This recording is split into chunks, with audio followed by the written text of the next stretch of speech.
임 대변인은 윤 대통령 발언은 UAE에서 임무 수행 중인 우리 장병들에 대한 격려 차원이었고 한이란 관계 등 이란의 국제관계와는 전혀 무관하다며 이란 측의 문제 제기는 사실과 전혀 다르다는 걸 명확하게 지적한다고 강조했습니다.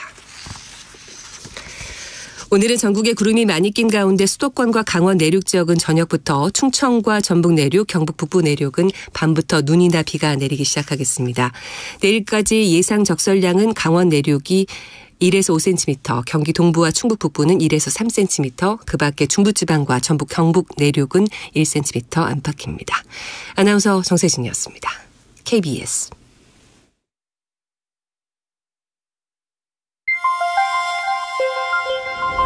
대한민국 중심 채널 KBS 1라디오.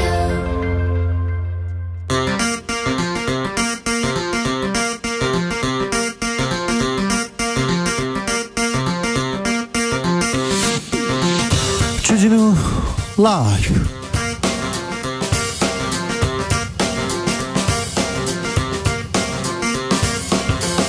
(2023년 1월 19일) 목요일입니다. 안녕하십니까, 주진우입니다.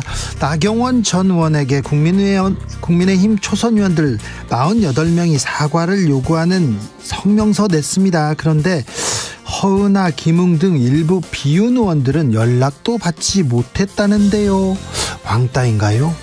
이유는 뭘까요? 허은하 국민의힘 의원에게 물어보겠습니다. 수십 년간 쌓아온 민주주의가 대통령 한 명에 의해 유린되는 현실, 참담하다. 민주노총이 국가정보원의 압수수색을 쇼로 비판하면서 7월 총파업 투쟁 예고했습니다. 그런데 오늘 경찰이 민주노총과 한국노총 압수수색에 나섰습니다. 왜 그럴까요? 민주노총의 입장 들어보겠습니다. 아랍에미레이트에 적은 이란, 윤석열 대통령의 발언 논란 수그러들지 않고 있습니다. 이란 외무부에서 한국 대사에게 윤 대통령의 발언 중동 평화, 지역 안정 해치는 것이다 강하게 반발하고 나섰는데요. 이 문제 어떻게 풀어야 할까요? 지금은 글로벌 시대에서 해법을 찾아보겠습니다. 나비처럼 날아 벌처럼 쏜다. 여기는 주진우 라이브입니다.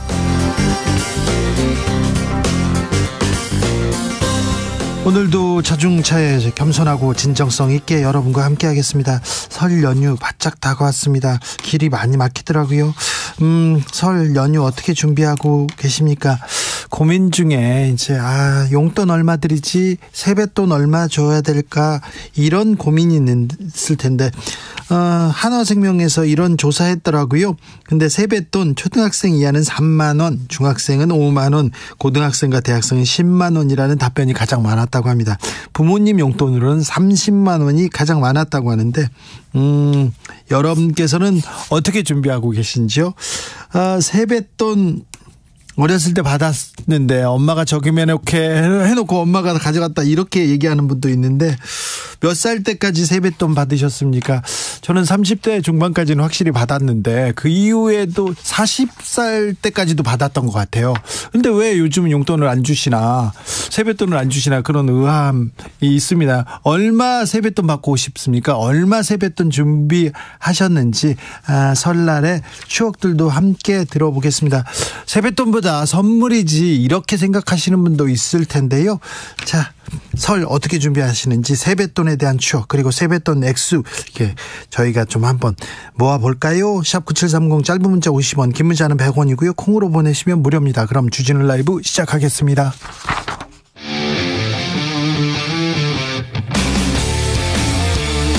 탐사보도 외길 인생 20년. 주 기자가 제일 싫어하는 것은?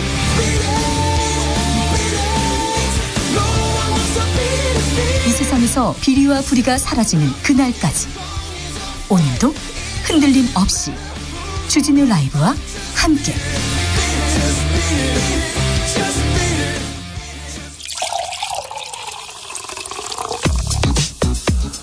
진짜 중요한 뉴스만 쭉 뽑아냈습니다. 주스 정상근 기자 어서 오세요. 네, 안녕하십니까. 검찰이 문재인 정부 인사들 무더기로 기소했습니다. 네, 문재인 정부의 블랙리스트 의혹을 수사 중인 검찰이 오늘 백운규 전 산업통상자원부 장관, 그리고 조명균 전 통일부 장관, 유영민 전 과학기술정보통신부 장관을 재판에 넘겼습니다. 장관 3명을 재판에 넘겼습니다. 네, 또한 조현옥 전 인사수석, 김봉준 전 인사비서관 등 당시 청와대 인사 참모들도 함께 기소를 했습니다. 직권남용 권리행사 방해 혐의인데요. 검찰은 이들이 문재인 정부 초기 각 부처 산하 기관장들에게 사직서를 강요했다라고 주장했습니다. 네. 이 수사는 국민의힘의 전신인 자유한국당이 고발한 건으로 4년여간의 수사 끝에 결론이 나왔습니다. 그런데 윤석열 정부 초기에 각 부처 산하 기관장한테 대통령을 비롯해서 지금 국민의힘 사람들이 사직 강요하고 있잖아요. 그럼 이건 또 어떻게 처리해야 되죠? 5년 후에는 어떻게 변화되는 건지 검찰이 문재인 정부 인사들 무더기로 기소했습니다. 이재명 민주당 대표 검찰에 출석하겠다 이렇게 밝혔는데요. 검찰에서는 또 다른 얘기합니다. 네, 이재명 대표가 어제 기자들과 만난 자리에서 검찰에 출석하겠다라는 입장을 밝혔는데요. 그러자 이번엔 검찰에서 검찰과 일정 협의를 하지 않고 일방적으로 결정해서 외부에 공개했다며 유감을 표명했다는 보도가 나왔습니다. 아니, 검찰도 일방적으로 공개한 거 아닌가요? 그런데 여기에서도 일방적으로 공개했는데 이건 안 된다. 네, 또한 이 언론과 인터뷰를 한 검찰 관계자는 이 28일 조사 일정까지는 이재명 대표 편의에 맞추더라도 이 출석 시간은 10시 반이 아니라 9시 반으로 조정이 필요하다라는 입장을 밝혔다고 합니다. 10시 반이나 9시 반이나 그렇게 하면 되죠. 네, 또한 검찰은 조사 일정도 최소 이틀은 필요하다라고 주장하고 있습니다. 이틀 필요하다. 네, 아무튼 기싸움이 벌어지고 있습니다. 야당 대표인데 검찰이 계속해서 이렇게 신경전을 벌이고 있네요. 이재명 대표 어제 KBS와 인터뷰를 했습니다. 네, 이재명 대표가 어제 KBS에 출연했는데요. 이 자리에서 쌍방울 그룹의 변호사비 대납 의혹에 대해 대낮 돛개비 같은 일이라고 얘기를 하면서 일종의 마녀 사냥이라고 일축했습니다. 또한 변호사비 대납 의혹을 기소하면 미쳤다고 생각한다 이렇게 말하기도 했습니다. 자신감을 가지고 있습니다. 네, 누가 누구에게 언제 어디서 어떤 방법으로 얼마를 줬는지 한 개도 밝혀지지 않은 일방적 의혹이라고 주장했고요. 김성태 전 쌍방울 회장과는 만난 일도 없고 본 일도 없다라고 했습니다. 다만 누군가 술 먹다가 전화를 본인에게 바꿔줬다는 이야기가 있는데 기억이 나지 않는다라고 말했습니다. 네. 이재명 대표는 불체포 특권과 관련해 입장이 바뀌었느냐라는 질문에는 우리나라 상황이 이렇게까지 퇴행할지 상상하지 못했다라고 했고요. 상대가 원하는 바대로 끌려갈 수는 없다라면서 국민들 속에 광범위하게 퍼지는 공포감, 두려움이 어느 순간 분노, 투쟁의지, 변형의지로 바꿀 것이다라고 밝혔습니다. 경찰이 오늘은요 민주노총 건설노조를 압수수색했습니다. 네, 경찰이 건설 현장 불법 행위 관련해서 민주노총 건설노조, 한국노총 건설산업노조 등 이 수도권 지역 건설 노조를 대상으로 대대적인 압수수색에 돌입했습니다. 또한 이 노조 관계자 20여 명을 입건하고 이들의 주거지에 대해서도 압수수색을 벌였습니다. 국토부에서 건설 현장에 불법 행위 만연한다고 주장합니다. 네, 국토교통부는 오늘 건설 현장 불법 행위에 대한 실태조사를 벌인 결과 2주 동안 전국의 1,494곳의 현장에서 원래비 강요 등 불법 행위 2,070건이 신고됐다라고 밝혔습니다. 노동계는 발칵 뒤집혔습니다. 네, 민주노총 건설노조는 기자회견을 열고 정권과 건설업계가 합심해서 노조를 탄압하고 있다라고 주장했고요. 정부가 우리의 삶을 바꿔주지 않는다는 판단에 따라 총파업을 결의해 맞설 것이다라고 말했습니다. 자, 어제는 국정원이 민노총을 이렇게 압수수색했고요. 오늘은 경찰이 나섰는데 어떤 일인지 어떤 혐의를 받고 있는지 뭐가 문제인지 민주노총 입장 잠시 후에 자세히 들어봅니다. 나경원 전 의원 아직도 공격을 받고 있습니까? 네, 공격이 이어지고 있는데요. 다만 나경원 전 의원 측이 이 홍준표 대구시장의 주장에 대한 것은 반박을 했습니다. 네. 홍준표 시장은 SNS를 통해서 부부가 좋은 의미로 부창부수하는 게 아니라 출세의 욕망으로 부창부수하다면 곤란하다라고 주장했는데요. 금수저, 탐욕, 가족을 공격했어요. 그러자 나 전 의원 물러서지 않았습니다. 네, 나경원 전 원내대표 명의로 보도자료가 나왔는데 이 홍준표 시장의 부창부수 발언은 전혀 근거 없는 허위 주장이라고 했고요. 이 가족까지 공격하는 무자비함에 상당히 유감이다라고 밝혔습니다. 또한 그 발언에 대해 분명히 책임져야 할 것이다라고 쏘아붙였습니다. 네, 나경원 전 의원한테는 어떻게 공격이 또 이어질지 잠시 후에 저희가 자세히 또 분석해 봅니다. 이란이 걱정입니다. 윤석열 대통령의 설화 사그라들지 않고 있습니다. 네, 이란 외무부가 주이란 한국 대사를 초치해서 아랍에미리트에 적은 이란이라는 윤석열 대통령의 발언에 항의했습니다. 이란 외무부가 그러니까 한국 대사를 불러다가 이렇게 항의했습니다. 네, 이란 외무부 레자 나자피 법무국제기구 담당 차관이 윤강현 한국 대사를 만난 자리에서 이란이 걸프 지역 국가 대다수와 우호적 관계를 유지하고 있음을 강조했다라고 하고요. 한국 대통령의 발언은 우호적 관계를 방해하고 지역 평화와 안정을 해치는 것과 마찬가지라는 강경한 입장을 밝혔습니다. 우리 외교부도 나섰어요? 네, 조현동 외교부 1차관이 오늘 이 샤베스타리 주한 이란 대사를 초치해서 1시간여 동안 면담을 갖고 윤석열 대통령의 발언에 대한 우리 정부의 입장을 설명했습니다. 외교부 측은 이 보도된 발언은 UAE에서 임무 수행 중인 우리 장병에 대한 격려 차원의 말이었고 한국과 이란 관계 그리고 이란의 국제관계와는 무관하다라고 밝혔다고 합니다. 빨리 이 문제 매듭 지어야 되는데 이란과 한국 사실 지난 정부 때도 큰 외교적 말썽이 있었어요. 그래서 그걸 해결하기 위해서 국정원장도 갔고요. 대통령실에서도 엄청나게 노력했습니다. 굉장히 애를 먹었던 기억이 있는데 지금 큰 논란을 만들었습니다. 즉각적인 설명과 입장 빨리 밝혀라 이렇게 얘기하고 있는데 외교부에서 대통령실에서 빨리 나가서 이렇게 이 문제 빨리 해결하고 넘어가야 될 것 같습니다. 지금은 글로벌 시대에서 저희가 자세히 분석합니다. 서울에 은둔형 외톨이 청년이 13만 명이 넘는다고요? 네, 서울에 고립 은둔을 자처하는 청년이 13만 명이나 살고 있다는 조사 결과가 나왔습니다. 서울시가 청년들을 대상으로 조사한 결과인데요. 네. 12만 9천 명 정도가 은둔형 외톨이로 지낸다라고 합니다. 외로운 사람들을 어떻게 다독여야 될지 국가가 나설 때입니다. 이거 사회적으로 지혜를 모아야 합니다. 인하대에서 여학생을 성폭행하려다 살해한 남성 중형 선고받았습니다. 네, 1심에서 징역 20년을 선고받았습니다. 네. 이 남성은 지난해 7월 15일 범행을 저질렀는데요. 네. 증거인멸을 하고 달아났다가 당일 오후에 경찰에 체포된 바 있습니다. 후배 검사를 폭행하고 괴롭힌 부장검사 법정 구속됐습니다. 네, 후배 검사를 폭행한 혐의로 재판을 받고 있는 김대현 전 부장검사가 2심에서 법정 구속됐습니다. 앞서 김대현 전 부장검사는 서울 남부지검에서 같이 일했던 고 김홍영 검사를 4차례 폭행한 혐의를 받고 있는데요. 네. 김홍영 검사는 같은 해 5월 업무에 대한 스트레스를 토로하는 유서를 남기고 자택에서 숨진 채 발견된 바 있습니다. 징역 8개월인가요? 네, 1심은 징역 1년이었는데 법정 구속은 안 됐고요. 2심은 징역 8개월을 선고하고 김 전 부장검사를 법정 구속했습니다. 사람이 죽었는데 징역 8개월이다. 저는 좀 너무 가볍다는 이런 생각을 합니다. 직장에서 누가 지금 부하 직원이라고 때립니까? 그런 몰지각한 문화가 아직도 남아있다니, 검사들 아직도 이런 구태가 남아있다니 진짜 가슴이 참 좀 신기한 나라인 것 같아요. 아직도 자기들은 다른 세상에 사는 것 같아요. 검사들이 몰려가서 룸사롱에서 아가씨들을 불러놓고 거기서 회식합니다. 여검사가 있는 데에서 그 여검사가 그런 얘기를 하고 너무 무서웠어요, 이상했어요 하던 얘기를 들은 게 몇 년 전인데 아직도 검사는 이렇게 변하지 않았는지. 코로나 상황은요? 네, 오늘 발표된 코로나19 신규 확진자 수는 29,816명입니다. 네. 어제보다 7천여 명 적고요. 지난주 목요일과 비교하면 14,000여 명 줄었습니다. 1004님께서 정상근 기자님 화면 보니까 살이 많이 빠지셨어요. 새해 다이어트 하시나요? 잘못 보셨습니다. 그렇죠. 네, 잘못 보셨습니다. 그렇죠. 네. 맞아요. 잘못 화면이 잘못 나온 것 같습니다. 그렇죠. 네. 그렇다고요? 네, 그렇습니다. 주스 정상근 기자 함께했습니다. 고맙습니다. 세뱃돈 얼마 받으셨어요? 이번 설에는 어떻게 할 거예요? 물어봤더니요. 4689님 60대인 제게 지금까지 세뱃돈 주시는 90살 어머니 감사합니다. 이렇게 하는데 그렇군요. 형우남님께서 저는 50살인데 아직 부모님한테 세뱃돈 받습니다. 아르바이트하는 아들한테 세뱃돈 달라고 했는데 아직 본인이 받아야 한다고 합니다. 이거 어떻게 관계 정립이 지금 필요합니다. 1918님 조카들 12명에게 조카 사위 2명 그리고 조카 손주 3명 저희 애들 3명 이렇게 20명 세뱃돈 만만치 않아서 지갑이 떨고 있습니다. 얘기하고요. 1720님 설 연휴에 뜨개질하면서 맥주 마실 거예요. 세뱃돈 부모님 30만 원 드리고 다시 50만 원 받고 싶습니다. 이런 바람을 네 좋네요. 네.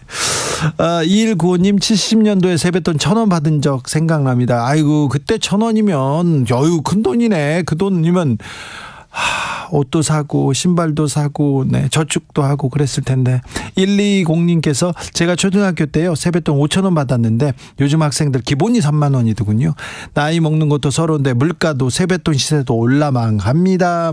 5145님 명절에 조카들 큰맘 먹고 5만 원씩 용돈 줬습니다. 그런데 동생이 10만 원씩 용돈을 주더라고요. 주디가 동생 좀 혼내주세요 얘기하는데 저의 작전입니다. 저는 명절 때도 그리고 또 친척을 보는 일이 드물거든요. 그래서 한 번 볼 때 이렇게 많이 줍니다. 그러면은 아우 저 삼촌 아우 저분이 우리 집 네 이게 또 좀 효과가 있거든요. 주변에서 내가 얼마 주는데 주변에서 더 주면 이것도 참 걱정입니다. 6883님께서 저희 집안이요 세뱃돈 주는 기준 결혼 유무입니다. 나이가 30대든 40대든 결혼을 안 했으면 세뱃돈 줍니다. 이렇게 얘기했는데 이건 전 불공평하다고 생각합니다. 네. 바꿔주십시오. 네, 그 집안.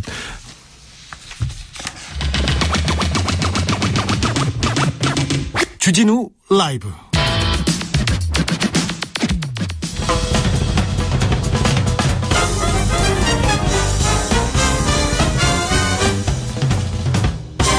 훅 인터뷰. 모두를 위한 모두를 향한 모두의 궁금증 훅 인터뷰. 경찰이 오늘 민노총 그리고 한국노총 압수수색 들어갔습니다. 어제 국가정보원이 민주노총 압수수색 들어갔지요. 연이틀 이어진 압수수색 어떻게 이 상황 민주노총에서는 보고 있을까요? 윤태근 민주노총 수석 부위원장님과 이야기 나눠봅니다. 부위원장님 나와 계십니까? 네, 반갑습니다. 자, 연이틀 압수수색 이거 어떻게 받아들이고 계십니까?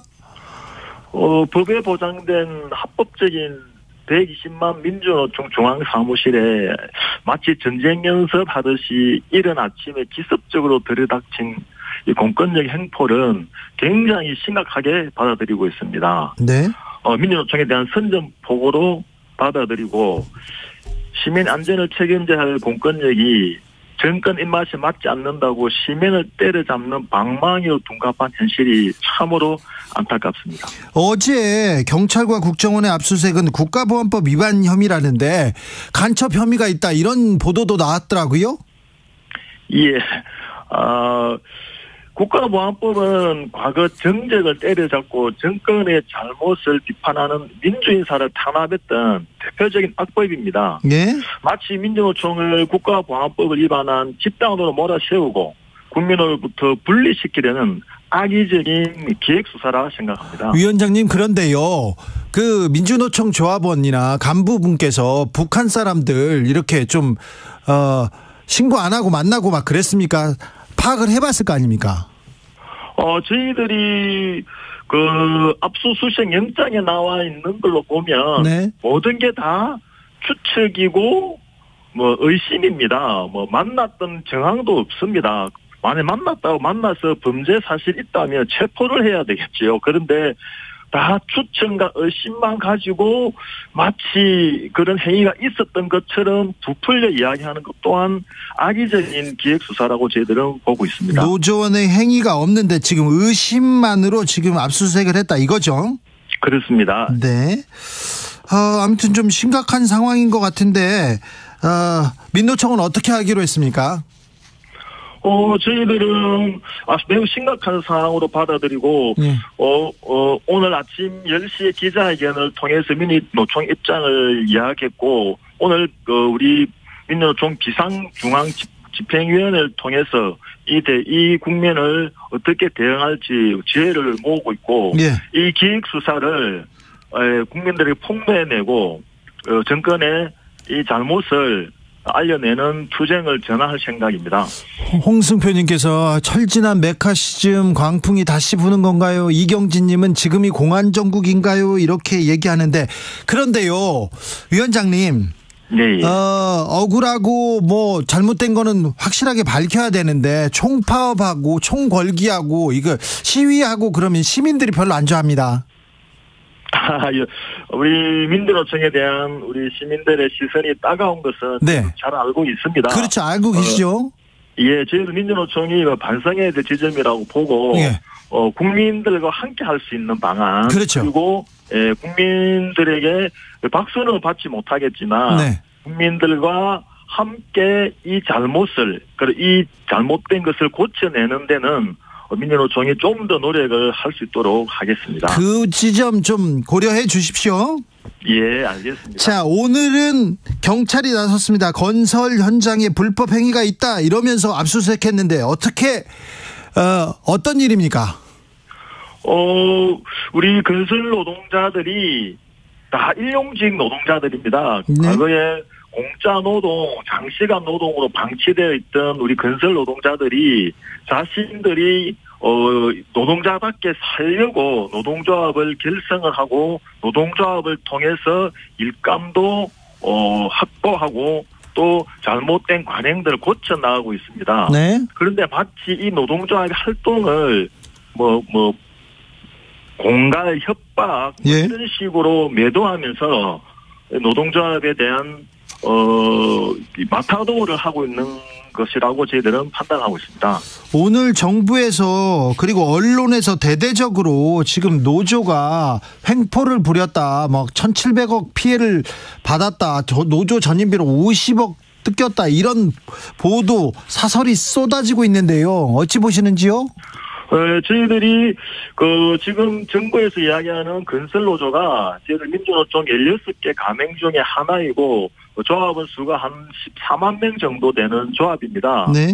개인의 이탈이야 어떻게 저희들 다 확인할 수는 없지만 네. 노동조합을 통해서 작년 연말부터 확인했던 결과 그런 부정행위나 단합행위나 폭력은 없었던 걸로 저희들은 확인을 하고 있습니다. 없었다. 네.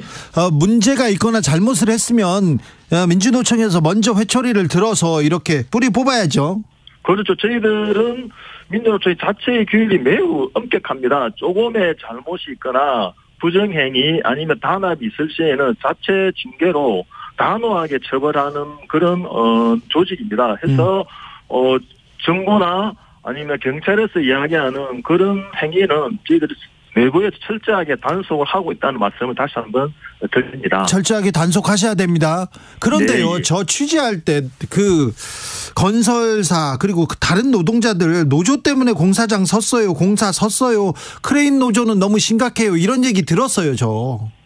예, 그게 지금 이게 언론의 횡포라고 보는데요. 예. 이게 과거에 빨리식의 공사, 예. 날림 공사, 하청에 또 하청을 하면서 과거에 잘못된 관행들을 네. 노동조합이 만들어지면서 하나하나 고쳐나가고 있고 예. 그런 산업체 또한 노동조합으로 인해서 점점 없어지고 있는 상황입니다. 노조 때문에 오히려 잘못된 관행이 없어지고 있다. 예, 그렇습니다. 그런데 재벌사들과 건설사들은 그 관행들로 인해서 배를 불렸다가 예. 그런 관행들을 하지 않게 막는 노동조합이 있으니까 네. 걸림돌로 생각해서 아주 악의적인 보도를 하는 걸로 알고 있습니다.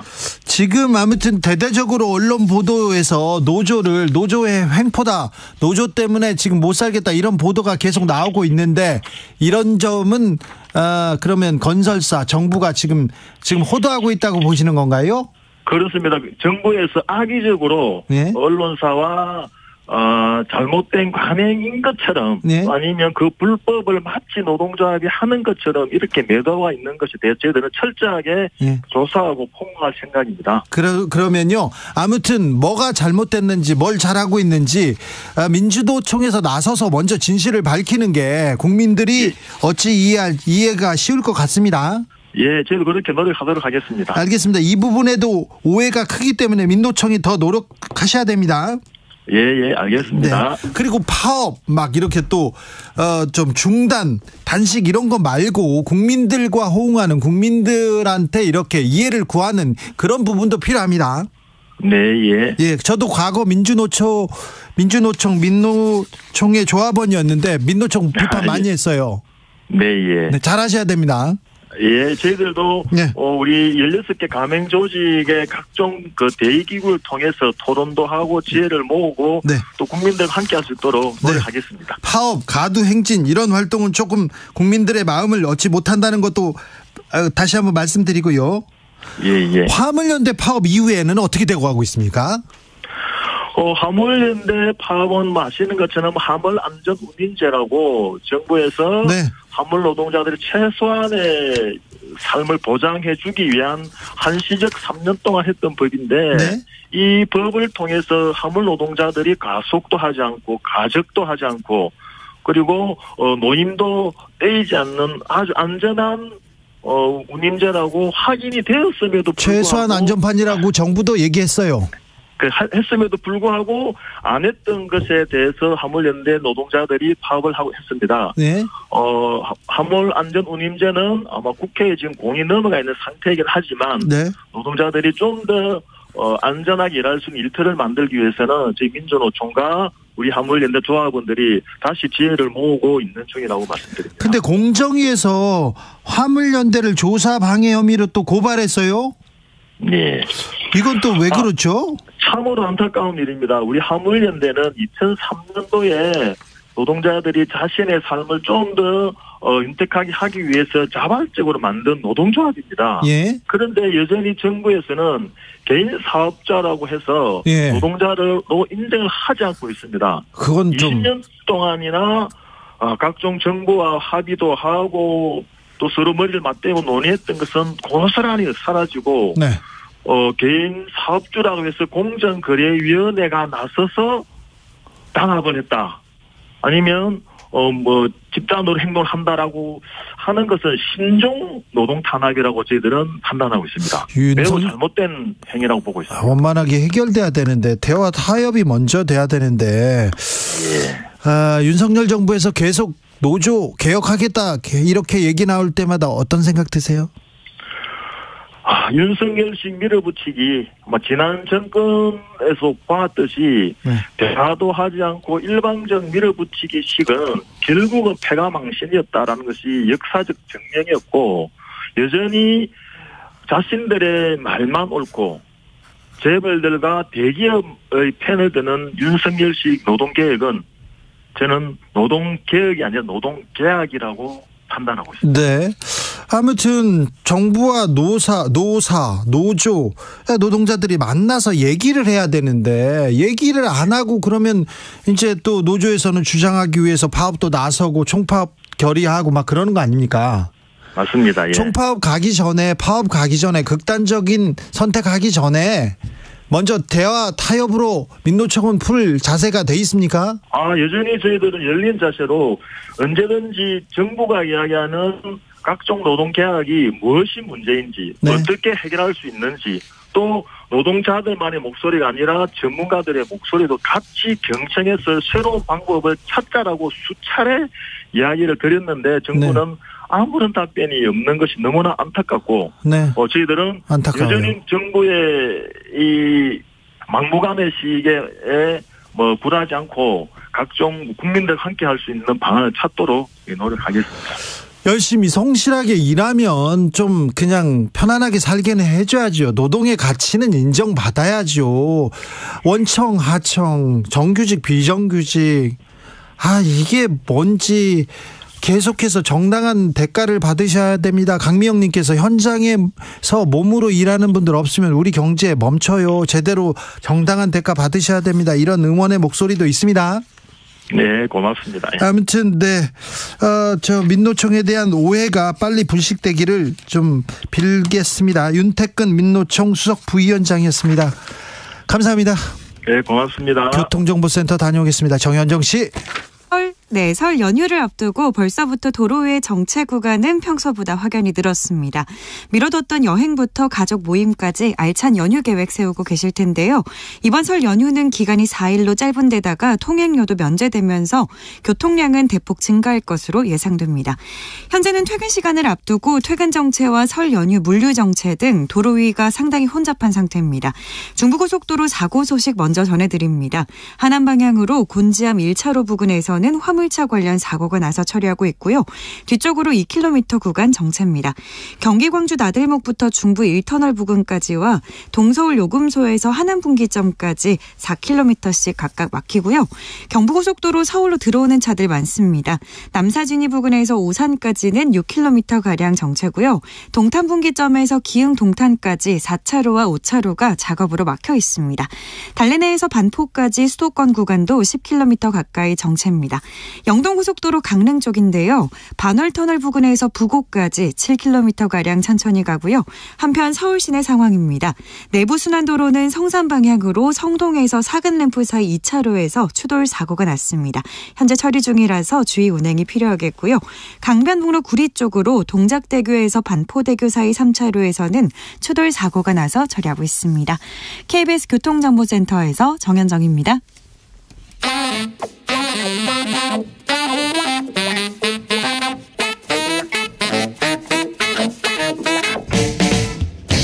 세계는 넓고 이슈는 많다. 우리의 시야를 국제적으로 넓혀보겠습니다. 국내 뉴스, 국제 이슈 다 덤벼라. 이제는 지금은 글로벌 시대.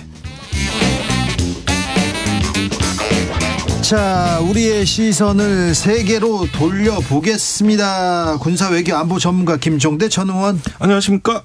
세계적인 평론 스케일 임상훈 인문결 연구소장 어서 오세요. 안녕하십니까. 네, 출장은 잘 다녀오셨어요? 네, 잘 다녀왔습니다. 윤석열 대통령의 아랍에미레이트에 적은 이란 발언, 이 파장 커지고 있는데 어떻게 마무리해야 됩니까?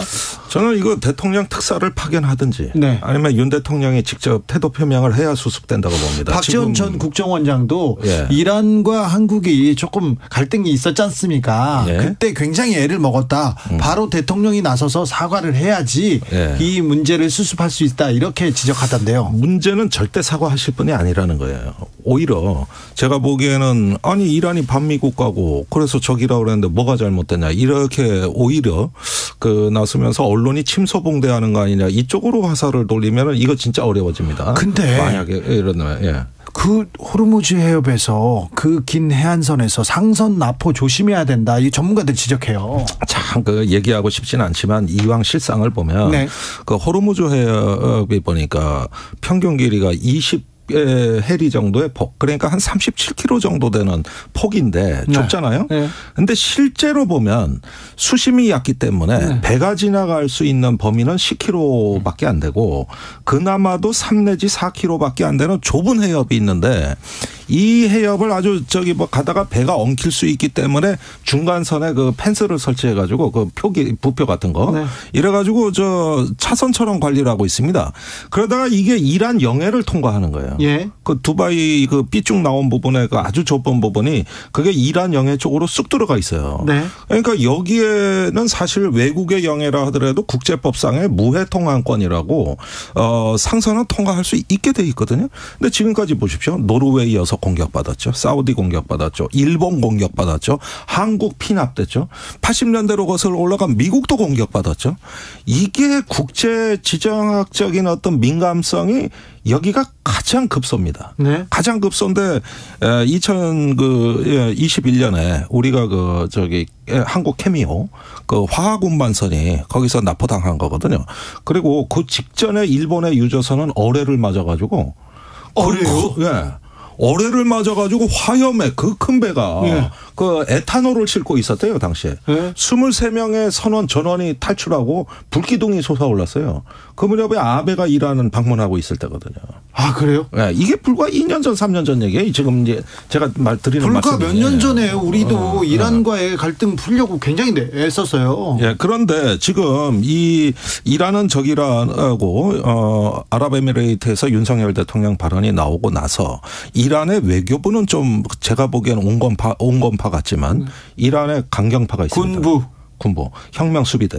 그런데 우리 선박이 납포당할 당시에도 최종건 차관이 가서 수습을 했잖아요. 근데 돌아와서 제가 개인적으로 물어보니 어떻더나 하더니 복잡합니다. 안에 갔더니 강경파, 온건파가 있는데 외교부는 그나마 낫다. 말이 통하는데 거기서도 어쩌질 못한다는 거예요. 강경파에 대해서. 혁명 수비대가 제일 세다면서요, 이란. 네, 그래가지고 이게 저기 지금 이란 외교부를 지금 우리 편이라고 생각하고 관리해야 됩니다. 그래야 되는데 만약에 외교부가 성의 없이 대응해가지고 이란 외교부에서 실망했다는 메시지가 나왔을 때. 네. 그런 어떤 교착 국면으로 갈 때 문제는 이란 정부가 아니라 군부 쪽. 그러면서 이란의 그 강경파들이 이쪽의 움직임이 과연 이란 정부가 통제할 수 있느냐는 거예요. 그때가 가장 위험한 순간. 이걸 다 보고 있다는 거예요, 지금. 알겠습니다. 빨리 수습해야 되는데. 임상훈 소장님. 혹시 세계 언론들도 세계 다른 국가들도 이 사안을 알고 있습니까? 쳐다보고 있습니까? 현재로서는 그냥 그 객관적인 그런 보도들 있는 사실 그대로 이제 보도하고 있어요. 예, 보도가 나오고 있어요. 보도가 나오고 있고 AP 통신을 비롯해서 워싱턴 포스트도 그렇고, 근데 이제 미국 언론들은 그냥 어떤 그 중립적인 그런 보도들 그냥 그 무취. 네. 무색 이런. 그래도 사실관계는 보도하고 있어요. 그렇죠. 미국도요? 그럼요. 나오고 있습니다. 그다음에 이란에서도 당연히 언론에서 나오고 있는데 이란에서는 상당히 우려하는 그런 그 언론사의 그 어떤 성향에 따라 달라지지만 어떤 언론사 같은 경우에는 굉장히 이제 한국에 대해서 경계를 해야 된다는 이런 식의 이제 그런 보도가 나오는 데가 있고, 그렇지 않으면은 한국이 지금까지 이란하고 특별한 문제가 없었는데 왜 그럴까라고 그걸 분석하고 있어요. 이 이란에 대한 어떤 그 정책 방향이 바뀌는 건가 뭐 이렇게 하는 그런 언론들이 또 있었고요. 이란에서 뭐 AP통신 같은 경우에는 그 얘기하다가 그런데 김건희 여사는 사막에 토끼가 여우가 있는지 물었다. 이걸로 또 마무리를 하더라고요. 아, 그래요? 예, 그래서 이 상황에서 갑자기 그건 또 무슨 상황인가 이제 그런. 사막 여우가 그럼 외신에도 유명해졌습니까? 김건희 여사의 사막 여우? 그러니까 사막 여우라는 게 이제 사실관계도 좀 그런데 우리가 흔히 사막 여우라고 하는 거는 고유명사로 흔히 사용을 하잖아요. 네. 어린 왕자에 나오는. 어린 왕자의 사막 여우죠. 네. 저기 북아프리카에 있는. 그렇죠. 페넥이라고 하는 북아프리카에 있는 거고 아랍에미리트는 없는 건데 아마 그 병사가 여기 있습니까? 그러니까 네, 그럼 당황해서 그랬던 모양이에요. 그런데 이제 사막 여우 그 페넥 얘기하는 게 아니고 사막에 있는 여우라는 뜻으로 사막 여우를 썼다면 당연히 있죠. 그런 여우는 있으니까 뭐 그렇게 했는지는 모르겠는데 아무튼 좀 뜬금없는 얘기였던 것 같고, 근데 어쨌든 간에 그 아랍에미리트하고 이란과의 관계 이 이야기를 도대체 어디서 누구한테 들었는지 아니면 그러게요. 뭘 읽고 가서 그러셨는지 나 진짜 이해를 할 수가 없는 누구한테 게 들었을 거 아니에요. 원래 사실관계가 맞지가 않아요. 어떻게 아랍에미리트하고 이란하고 물론 그 어떤 그 아까 의원님 말씀하신 것처럼 이렇게 딱 붙어 있다 보니까 좁은 그 해협을 사이에 두고 있다 보니까 중간에 섬을 놓고 약간의 이제 영토 분쟁이 있습니다. 네. 근데 그걸 가지고 적이라고 하면 그렇게 따지면 일본하고 한국하고 적이에요. 지금 일본하고 한국하고의 영토 분쟁 그거보다 훨씬 덜한 그런 영토 분쟁이거든요. 근데 그걸 적이라고 따지면은 그럼 일본은 왜 우리가 지금 관계 개선을 한다고 지금 저러고 계시는지 모르겠어요. 뭐 도대체 무슨 근거로 그걸 아랍에미리트의 적이라고 이란을 했는지 사실관계도 맞지 않고 그다음에 국익에도 전혀 맞지 않는 이거는 날리면보다 더 심각한 외교 재앙이라고 봐야 되는 것이죠. 아, 그렇습니까? 예, 일단은 제 생각에는 좀 걱정되는 게 호르무즈 해협에서 한국 배를 차단하자는 일본 언론의 보도, 이란 언론의 보도, 예, 이런 부분에 대해서 좀 우려가 된다 하는 것도 있지만 추가적으로 우려되는 점이 더 있습니다. 12월 26일 날 우리나라에 출몰한 북한 무인기가 이란죄라고 지금 미국 전문가들이 자유아시아 방송에서 일제히 검토를 의견을 냈죠. 아이고. 예, 그런데 지금 그 우크라이나 전쟁을 면밀히 보면서 이란 무인기의 효용성을 북한이 알고 있단 말이죠. 그런데 이것이 뭐 직접 주든 아니면 러시아를 통해서 주든 이것이 북한에 술술 흘러 들어갈 때, 예, 지난번에 무인기 때문에 우리가 얼마나 경악했습니까? 자, 이런 면에서의 북한과의 연대 가능성 이런 부분을 차단해야 됩니다. 그런데 이번에 북한과 이란을 동렬해 놨단 말이에요. 네. 대통령 발언이. 네. 이렇게 하면은 협력할 수도 있는 거거든요. 그래서 이게 대한민국의 안보 비용을 증가시킬 수도 있는 사안이라는 거. 이게 이번에 윤 대통령의 그 아랍에미레이트 순방 전에 나온 미국발 보도예요. 그리고 순방 전에 외교부에서 이란 관계를 설명하면서 이란을 최대의 잠재적 위협으로 인식하면서도 실리적 경제 관계 관계를 구축한다. 예. 이런 식의 발언을 외교부에서 순방 직전에 대통령실에 전달했다고 합니다. 예. 그런데 여기서 이제 조금 이란 입장에서 약올르는 거는 뭐냐면은 네. 70억 달러에 달하는 이란 금융자산을 우리가 동결하면서 네. 아랍에미레이트에 가서 300억 달러 양해각서 투자받았다고 엄청나게 이걸 잔치를 벌였단 말이에요. 예, MOU인데. 예. 그러면서 이란을 자기들을 적이라 그랬고, 그럼 뭐야? 우리 돈은 안 돌려주면서 네. 저기가 가서는 저렇게 뭐 돈잔치를 하고 우리를 적이라 그랬다. 이게 약 오를 만한 어떤 그 정황이 다 갖춰져 있다. 약 올렸군요. 약 올리는 게. 그래서 제 생각엔 그렇습니다. 2021년 1월에 그 최종 건차관에 이란에 갔을 때 이란이 거의 사정하다시피 한국에 억류한 70억 달러는 이란 국민들 목숨이 걸려 있다. 네. 그걸로 백신을 사야 된다. 네. 당시에 이렇게 그 코로나가 퍼지는데 우리 백신 살 돈이 없다. 네. 여기 퍼지면 끝장난다 이게. 네. 그러니까 좀 돌려달라 그랬거든요. 네. 그러니까 이게 이제 이란 온건파의 목소리고 그래서 잘해보겠다는 신호였어요. 근데 강경파들이 말을 안 듣는다는 거예요. 그래서 이번에 제가 보기에는 그렇습니다. 이걸 대통령께서 적극적으로 이란하고 비온 뒤에 땅이 굳는다고 더 좀 관계 회복하는데 나서라 이렇게 지시가 내려와야 되고 네. 그러면 돈은 못 돌려주더라도 백신을 지원한다거나 어떤 인도적 지원이나 교류 협력할 걸 찾아내가지고 좀 위로할 수 있는 이런 방법을 찾아야지 언제까지 이거 적이라고 해놓고 방치할 겁니까? 전 이렇게 방치하면 안 된다고 봐요. 외교적 수사라는 게 있는데 이것도 그렇죠. 적이라는 단어를 쓴다. 대통령이 쓰는 말로는 진짜 적이라고 할 때는 진짜 전쟁을 할 때 적이라고 하는 것이죠. 대통령은. 대통령 입에서 나올 수 있는 그런 발언은 아니었습니다. 대통령의 입장 표명이나 공식 사과가 필요하다 이렇게 보시는 거죠. 김종대 의원은 그렇게 있고 소장님도 그렇게 보십니까? 그렇죠. 과거에도 전 정부 때도 그 아랍에미리트에 특사 파견한 예가 있잖아요. 네. 그 어떤 그 대통령이 직접 무언가를 이야기를 해야 될 때 그 특사 파견하는 것은 적절해 보이고 당연히 그렇게 해야 되는 것이고 이란에서 지금 기다린다고 하지 않습니까? 분명한 대통령의 이야기를 해줘야죠. 그 기회를 놓치면 안 됩니다. 지금 그 이란 외교부가 그나마 우리를 이해해 주는 사람. 네, 알겠습니다. 그걸 놓치면 강경파가 말을 합니다. 지금이라도 기회를 이 위기를 빨리 이렇게 좀 수습하고 넘어가야 되는데 외국의 외신의 그 윤석열 대통령에 대한 순방 그리고 뭐 평가 이런 것도 나오고 있습니까? 좀 전에 말씀드린 것처럼 이제 그 어떤 그 사실관계 중심으로 아직 나오고 있고요. 예. 이런 것들이 아마도 제 생각에는 좀 더 이렇게 외교적 파장이 커진다 싶으면 어떤 그 논평과 관련된 어떤 그런 보도가 나올 것으로. 지금 엄청난 경제 외교를 세일즈 외교를 했다고 하는데 그런 부분은 그런 거는 뭐 외신에 참 등장하지는 않고요. 그 부분은 그러면 양해각서 아닙니까? 네. 그냥 그게 무슨 계약도 아닌데. 알겠습니다. 미국 대선으로 넘어가겠습니다. 트럼프와 바이든과 트럼프 이렇게 양강 구조로 계속 흘러갑니까?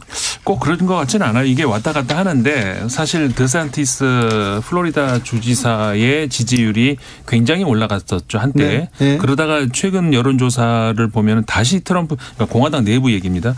트럼프 전 대통령으로 다시 뒤집혔는데 이게 왔다 갔다 오락가락하는 것이 뭐 여러 가지 이유가 있을 수 있을 것 같아요. 그러니까 미국 국민들 같은 경우에 그러니까 그 언론의 영향을 굉장히 많이 받는데 언론이 어떤 보도가 주로 나오느냐에 이 왔다 갔다 하는 것 같아요. 그러니까는 그 트럼프 대통령에게 불리한 그런 관련 그 언론 보도들이 많이 나오면 예를 들어서 그 문서 극비 문서 함부로 다루는 거라든가 뭐 이런 것들이 검찰 기소 이런 거 나오겠죠. 기소 얘기 나오고 16 지난 2021년이었죠. 그때가 그 의사당을 점거하는 네. 그 문제에 있어서 이제 어떤 책임 논란 그런 문제들이 이제 보도에 많이 나오면은 지지율이 툭 떨어지고 근데 그런 것들이 조금 덜 나온다 싶으니까 다시 지지율이 올라간단 말이에요. 참 그런 것이 있고 미국 대중들도 참 단순하네요. 그리고 이번 여론조사 같은 경우에 일반 미국 국민들을 대상으로 했어요. 그러니까 공화당 지지자들을 대상으로 한 게 아니라 그렇기 때문에 지금 그 바이든 대통령과 1대1로 붙었을 때 누가 유리하느냐에서는 드산티스가 좀 더 유리하다는 그런 쪽 분석이 많거든요. 네. 그렇기 때문에 이번 여론조사에서 공화당만 대상으로 한 것이 아니라 일반 했기 때문에 일반 국민들 했기 때문에 민주당 성향의 어떤 그 국민들이라면은 역선택 그러니까 전략적으로 트럼프를 지지한다라고 하는 그런 목소리들도 분명히 들어가 있을 겁니다. 그런데요, 김정대 의원님 이거 물어보고 싶었어요. 김정은 위원장이 폼페이오를 만난 자리에서 나 죽이려고 했죠. 그러니까 폼페이오가 아니 지금도 그렇다. 옛날에 나 죽이려고 했지. 그랬더니 지금도 그래요. 그러면서 웃었다는데 이거 어떻게 봐야 됩니까? 글쎄 참으로 통 큰 대화다. 네. 예. 어떻게 보면은 암살을 가지고 지금 대화를 하고 있어요. 암살 계획인가요? 예.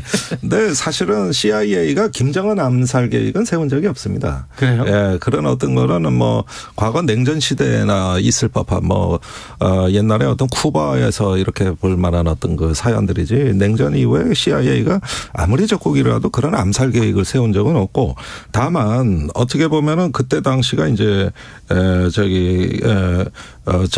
이복 형제 김정남에 대한 암살 후유증 또 장성택에 대한 그 매제죠. 거기에 대한 어떤 여러 가지 어떤 암살 처형 이런 부분들이 있다 보니까 좀 과대망상 같은 것도 김정은한테 있을 법하다. 그럴 수 있죠. 사실 피로 등장한 정권이에요. 그렇게 봤을 때 사실은 폼페이오하고 이런 얘기가 나왔을 법한 것도 어떤 하나의 심리 구조에 내장된 하나의 어떤 유혈적인 트라우마 이런 걸로 해석해야 되고 또 그걸 잘 받아 넘겼더라고요.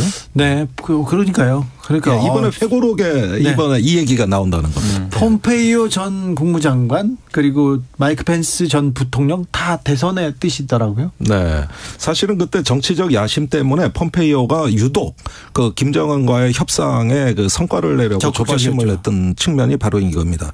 당시에 상원의원을 하다 CIA 국장을 했고 트럼프 후계자는 본인이 되고 싶었던 거죠. 네. 그래서 여기에서 온갖 뉴스의 스포트라이트를 김정은과 회담에서의 일단은 상당히 어떤 독차지할 수가 있었고 그랬는데 이 꿈은 얼마 있다가 존 볼턴에 의해서 여지없이 박살납니다. 그리고 사실은 폼페이오 자신도 그렇게 어떤 현실성 있는 협상을 하지 않았습니다. 나중에 밝혀진 바로는 시간을 끄는 어떤 소모전에 오히려 치중을 했었고 단지 미국 언론에 뭔가 잘 되는 것처럼 이렇게 성과가 있는 것처럼 비춰졌다는데 이것이 어떤 본인의 개인 정치 아니냐. 이런 면에서 나중에 실무회담이란 실무회담은 다 깨지고 이제는 트럼프 김정은 정상회담에만 희망을 걸었던 건데 그 마지막 희망이 하노이에서 결렬된 겁니다. 네, 안타까워요. 그 생각만 하면 하노이만 하면 가슴 아픕니다. 생각하면 미국의 우파 그러니까 보수가 지금 굉장한 내부 투쟁 중에 있거든요. 소위 말하는 네오콘들하고 그다음에 이제 네오콘이 있기 전에는 당연히 이제 그 팔레오콘이 있었겠죠. 그 당시에는 팔레오란 말은 쓰지 않았지만 비둘기파, 매파가 있었는데 지금 더 강경파가 또 있잖아요. 그렇죠. 그러니까 근데 사실은 이게 강경이다, 비둘기다 이렇게 따지면은 사실 다 강경이고 다 강경인데 다만 이제 그 어떤 그 성향이 다른 거였는데 예를 들어서 이제 그 존 볼턴 같은 경우에는 흔히 우리가 네오콘이라고 부르지 않습니까? 아이고. 북한하고 대화하기 싫어하는 그런 쪽이에요. 반면에 이제 트럼프라든가 이쪽 계열 과거에 구보수들은 우리는 그런 거 따질 거 없고 그러니까 실리 그러니까는 이제 그런 데에서 두 보수의 두 축이 이제 싸우다가 결국 그 대북 정책도 이제 그 나중에 파탄난 그런 경우인데 이번에 며칠 전에 있었던 그 하원 의장 선거를 놓고 한판 붙었던 그것도 똑같은 선에 있거든요. 지금 그 세력 다툼이 이번 올해 한 해에 그 하원이 굉장히 좀 시끄러워질 겁니다. 네. 중국 코로나 상황은 좀 어떻습니까? 네.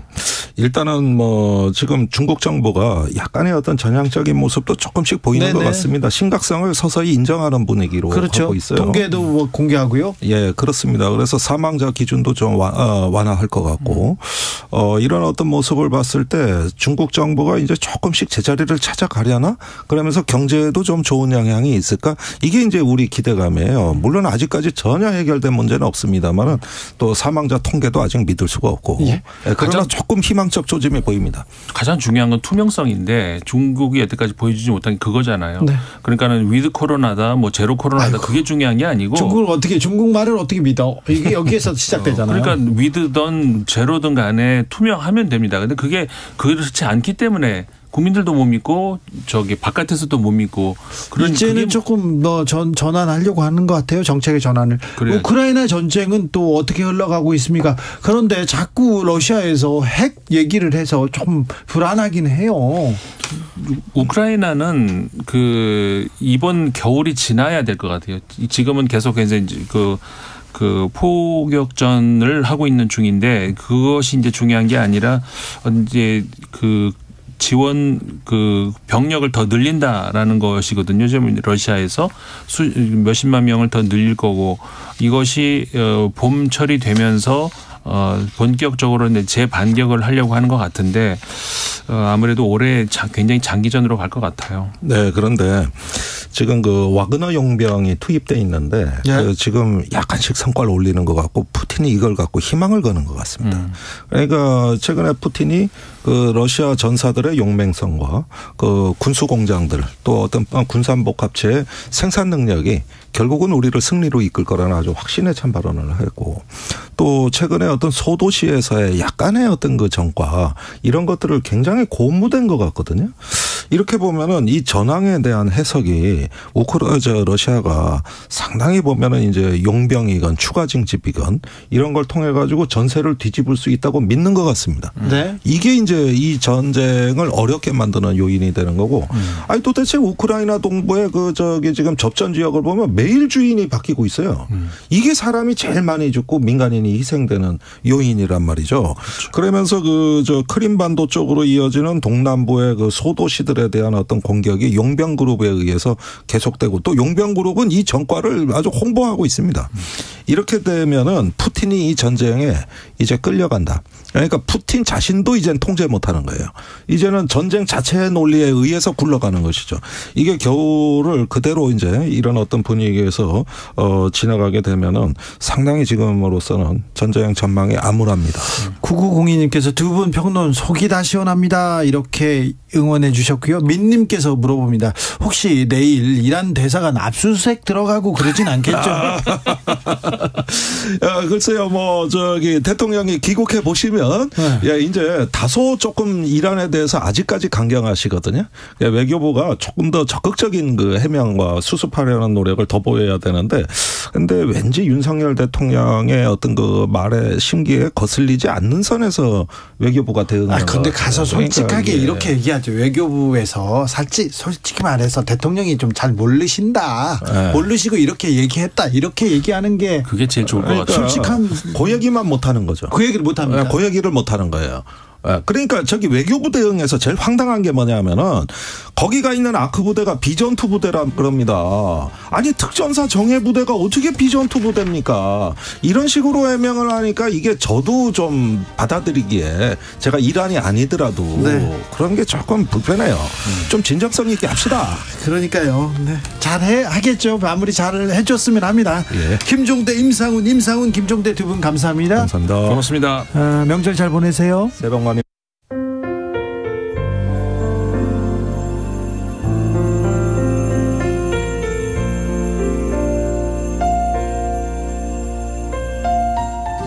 KBS 라디오 연중기획 희망충전 대한민국 517번째 이야기. 안녕하세요. 아나운서 이현주입니다. 초등학교 1학년 원준이는 양쪽 귀 모양이 뒤틀려 있는 선천성 외이기형을 갖고 태어났습니다. 청각장애와 언어장애까지 동반한 소위증 진단을 받은 원준이. 특이한 귀 모양 때문에 일반적인 보청기 착용이 어려워서 머리띠처럼 생긴 특이한 보청기를 끼고 있습니다. 남다른 외형의 원준이를 보고 불편한 말을 건네는 사람들이 많은데요. 그때마다 아빠는 마음이 너무 아픕니다. 하루빨리 귀 재건 수술을 시켜주고 싶지만 홀로 아들을 키우는 아빠가 생활비에 치료비까지 감당하기엔 버거운 것이 현실입니다. 원준이 아빠의 간절한 바람이 머지않아 꼭 이뤄질 수 있도록 여러분이 응원을 보내주세요. 여러분의 따뜻한 손길이 희망의 빛이 됩니다. ARS 060-700-1580 060-700-1580 한 통화 3,000원으로 희망을 선물해 주세요. KBS 라디오 연중기획 희망충전 대한민국은 초록우산 어린이재단, 인탑스 주식회사 그리고 청취자 여러분과 함께합니다. ARS 060-700-1580 한 통화 3,000원입니다.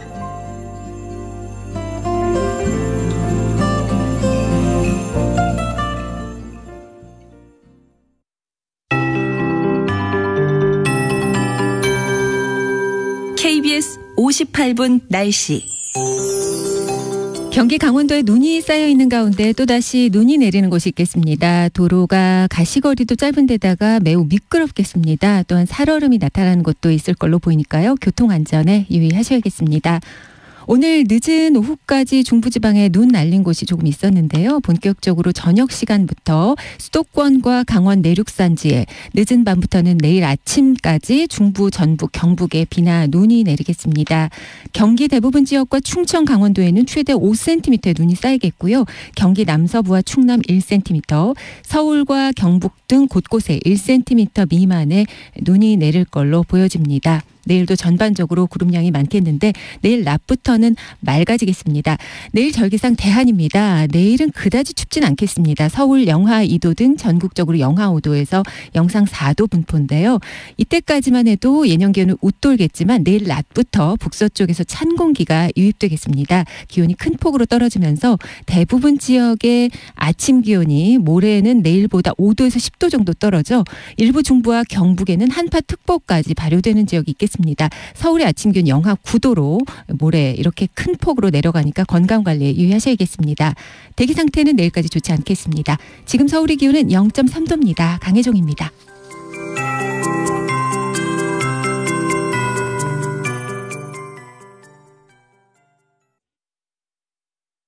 정성을 다하는 국민의 방송 KBS가 6시를 알려드립니다. AM 711kHz, FM 97.3MHz, KBS 1라디오입니다. HLKA.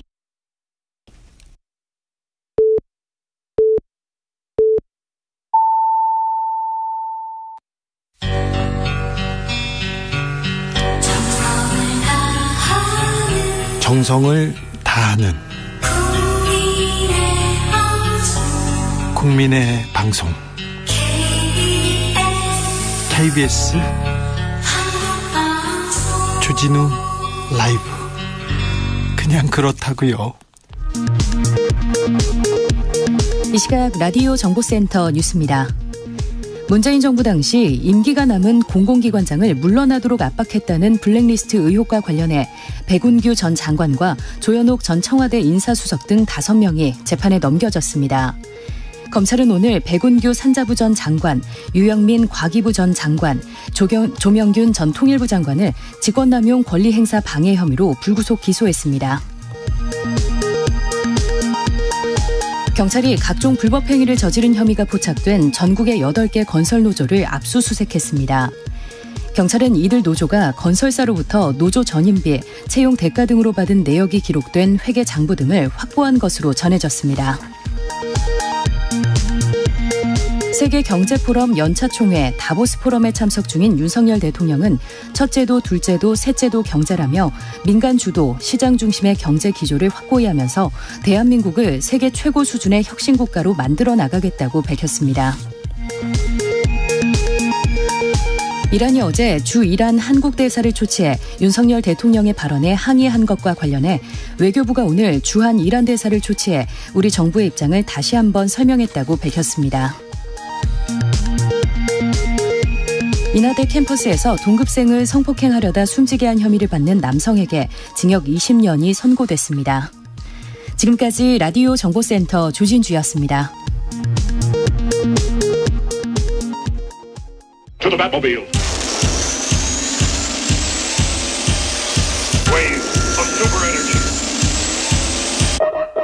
주 기자의 1분.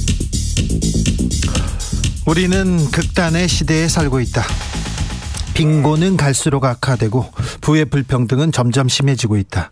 코로나 팬데믹 2년간 부유한 10명은 자산을 2배 늘렸으나 이들 외 인류 99%는 소득 감소를 겪었다. 해결책은 간단하다. 각국을 대표하는 여러분, 초부유층인 우리에게 지금 당장 세금을 부과하면 된다. 진보적 부자 단체, 애국적 백만장자들이 다보스 포럼에 모인 지도층에게 부유세를 도입하라고 촉구했습니다.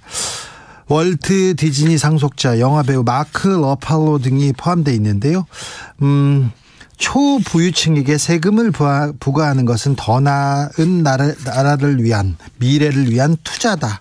우리는 그 투자가 하고 싶다. 이렇게 세금을 더 달라. 이렇게 얘기합니다.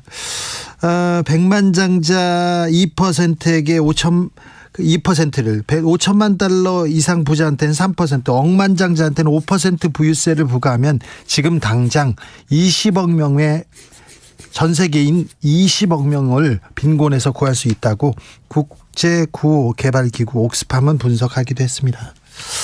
부자 입에서 이런 말이 나오다니 존경스럽습니다. 우리나라 부자들에게서는 결코 찾아볼 수 없는 덕목이기도 합니다. 우리나라 부자들은요, 세금이나 제대로 냈으면 좋겠어요. 위법, 탈법, 편법 항상 달고 다니지 않습니까? 막 개발합니다. 이분들 구멍 내고요. 법에 구멍 내고 죄 짓고 걸리면요, 재산 하나 난다, 경제 살리겠다, 이렇게 그때 외쳐요. 그것도 그만했으면 좋겠어요. 감옥 나오면 어차피 지키지도 않아요. 경제 위기에 대비하고 기후위기 그리고 불평등에 맞서야 할 시점입니다. 선진국 모두 증세에 나섭니다. 영국 보수당도 그렇습니다. 그런데 윤석열 정부는 부자 감세 중입니다. 지난해 법인세, 종합부동산세 완화했죠. 5년간 부자들에게 20조 원 감세안 안겼습니다. 올해는 상속세, 증여세, 양도소득세 추가 감세하겠다고 합니다. 부자들 세금 깎아주면 서민들을 위해서 투자 늘어난다, 이렇게 얘기하는데 프란체스코 교황 낙수 효과 같은 마법 이론에서 이 문제 해결할 수 없다, 이렇게 얘기했고요. 노벨 경제학상 받은 폴 크루그만 교수, 낙수 효과 거짓말이다, 이거 정치적 선동에 불과하다고 했습니다. 이명박 정부 때 우리 낙수 효과 계속 얘기했는데 실패했지 않습니까? 왜 실패한 경제 정책 붙들고 있는지, 왜 세계의 흐름과 반대쪽으로 가는지 이해가 되지 않는다는 지적 계속 나옵니다. 윤석열 대통령이 다보스 포럼 가셨어요. 거기에서 그 좋아하시는 글로벌 스탠더드 좀 배워 오셨으면 합니다. 지금까지 주기자의 1분이었습니다. 월트 디즈니의 만화였죠. 알라딘에서 나왔습니다. Holy World. Shining, shimmering, splendid. Tell me, princess, now when did you last let your heart decide? I can open your eyes, take you wonder by wonder, over, sideways and under, on a magic carpet ride, a whole new world, a new fantastic point of view. No one to tell us no, or where to go, or say we're only dreaming. A whole new world, a dazzling place I never knew. But when I'm way up here, it's crystal clear that now I'm in a whole new world with you. Now I'm in a whole new world with unbelievable sights.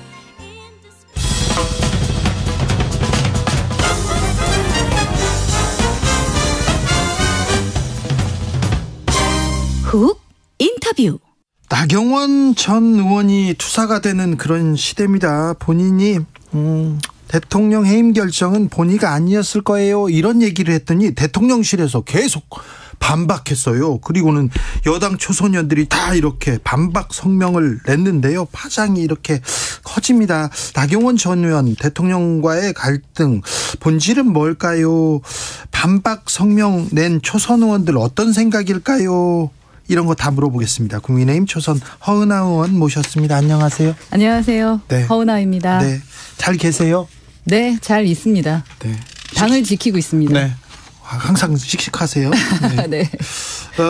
허은하 의원께서는 초선 의원들 성명에 이름 안 올리셨더라고요. 네, 그렇습니다. 네. 근데 나중에 막 들었어요. 허은하 의원한테는 연락이 안 왔다고요?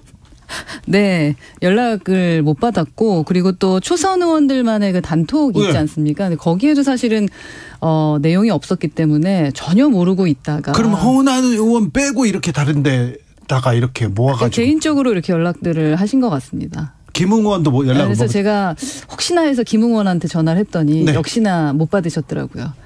아니, 허은하 의원은 당 대변인이었고 당 어려울 때 이렇게 당을 지키는 그 기둥 같은 분이었는데, 그리고 뭐라고 해야 되나, 또 가운데서 가장 크게 목소리를 내던 분인데 서운하겠는데요? 네, 좀 서운했고 걱정이 좀 되더라고요. 걱정되네요. 어떠한 이렇게 집단적인 행동들에 있어서도 어떠한 차별이 있는 거 아니겠습니까? 네. 이건 명백한 줄세우기고. 네. 그리고 이 부분에 대해서 어떠한 명분을 얻으려고 할까라는 걱정도 좀 됐고요. 예. 네, 지금 현재 15분에서 좀 한 13분 정도로 줄은 것 같은데, 사인 안 한 분들이. 아, 그래요? 네, 네. 그분들도 또한 고민하고 계시는 거잖아요. 용기 내서 참여하지 않으신 거고. 그렇죠. 용기가 필요하네요. 네. 사인하는데도. 그리고 또 참여하신 분들도 솔직히 하고 싶어서 했다라고 당당하게 말씀하시는 분들의 숫자가 얼마나 될까 하는 생각도 좀 들고요. 아, 이런 것은 좀 정치적인 폭력이다. 그래서 저는 어떤 권력을 향해서 이렇게 집단적 행동을 하는데 초선들이 나설 필요가 있었을까라는 생각을 합니다. 초선 의원들이 나서서 한 당의 중진을 이렇게 집단적으로 이렇게 공격하는 형식, 비토하는 형식으로 이렇게 성명서를 낸다. 이건 좀 찾아보기 힘든 예였던 것 같아요. 네, 뭐 중진이 합당하지 못한 이야기를 하면 저희가 비판할 수는 있다고 생각합니다. 네네네.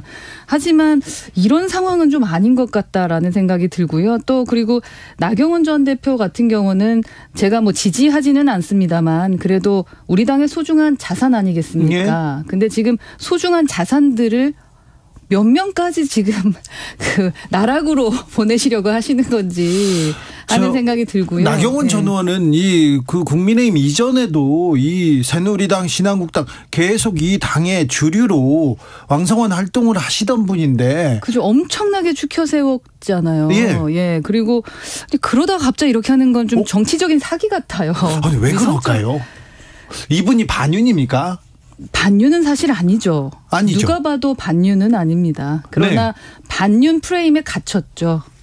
그리고 어쩔 수 없이 지금은 반윤이 되어야 되나 뭐 이런 고민을 하실 것 같은데 스스로는 인정하시지 않는 것 같고요. 반윤이 되어야만 원하는 대표가 당선될 거라고 생각하시나 봅니다. 주류에 계신 분들. 네, 이분은 뭐 윤석열 대통령하고 대학 시절부터 가깝고 또 사적 인연 중시하는 대통령과 오랫동안 가깝고 남편분도 가깝다고 얘기를 들었는데 네. 갑자기 반윤이 됐어요. 그런데요, 이준석 전 대표도 그랬던 것 같고, 그 다음에 유승민, 그 다음에 나경원, 그 다음에 또 누가 또 이렇게 다른 당권 후보가 부상하면 또 그 사람한테 또 달려갈 거 아니에요. 그 사람한테요? 네. 왜, 뭘 하기 위해서요? 몰라요. 그런데, 이거 좀, 국민의힘 내부에서, 윤핵관이 아니면, 윤 대통령의 눈밖에 나면 좀 이거 어려워지는 거 아니냐, 이런 생각을 할 수도 있겠습니다. 윤 대통령의 눈밖에 나면은 어려워질 것이다라고 생각할 수는 있죠. 왜냐하면 지금 대통령이 되신 지 얼마 안 됐으니까. 하지만 그게 문제가 아니라, 윤핵관의 눈에 들지 않으면 큰일 날 것 같다라고 네. 생각하는 게 문제인 거죠. 그렇죠. 네, 윤핵관이라는 분들이 정말 계신지에 대한 것, 그분들이 진짜 친윤이고 윤심을 얻은 건지, 지금 이게 정말로 나라를 위해서 움직이고 계시는 중진이신 건지 지도부인 건지 저는 정말 부끄럽다라는 말씀을 자꾸 드리게 되는데. 국민의힘 내부에서도 이렇게 좀 우려하는 시각이 있습니다. 이런 목소리 계속 나오는데 네. 어제는 초선 의원, 오늘은 재선 의원 움직인다 이런 얘기도 나오는데 그렇습니까? 네, 재선 의원들도 말씀들이 있는데 지금은 일단 정지. 네. 좀 더 지켜보시겠다라는 입장인 것 같고요. 움직이지 않으셨으면 좋겠습니다. 이렇게 내몰아치기는 더 이상 해서는 안 된다라는 생각입니다.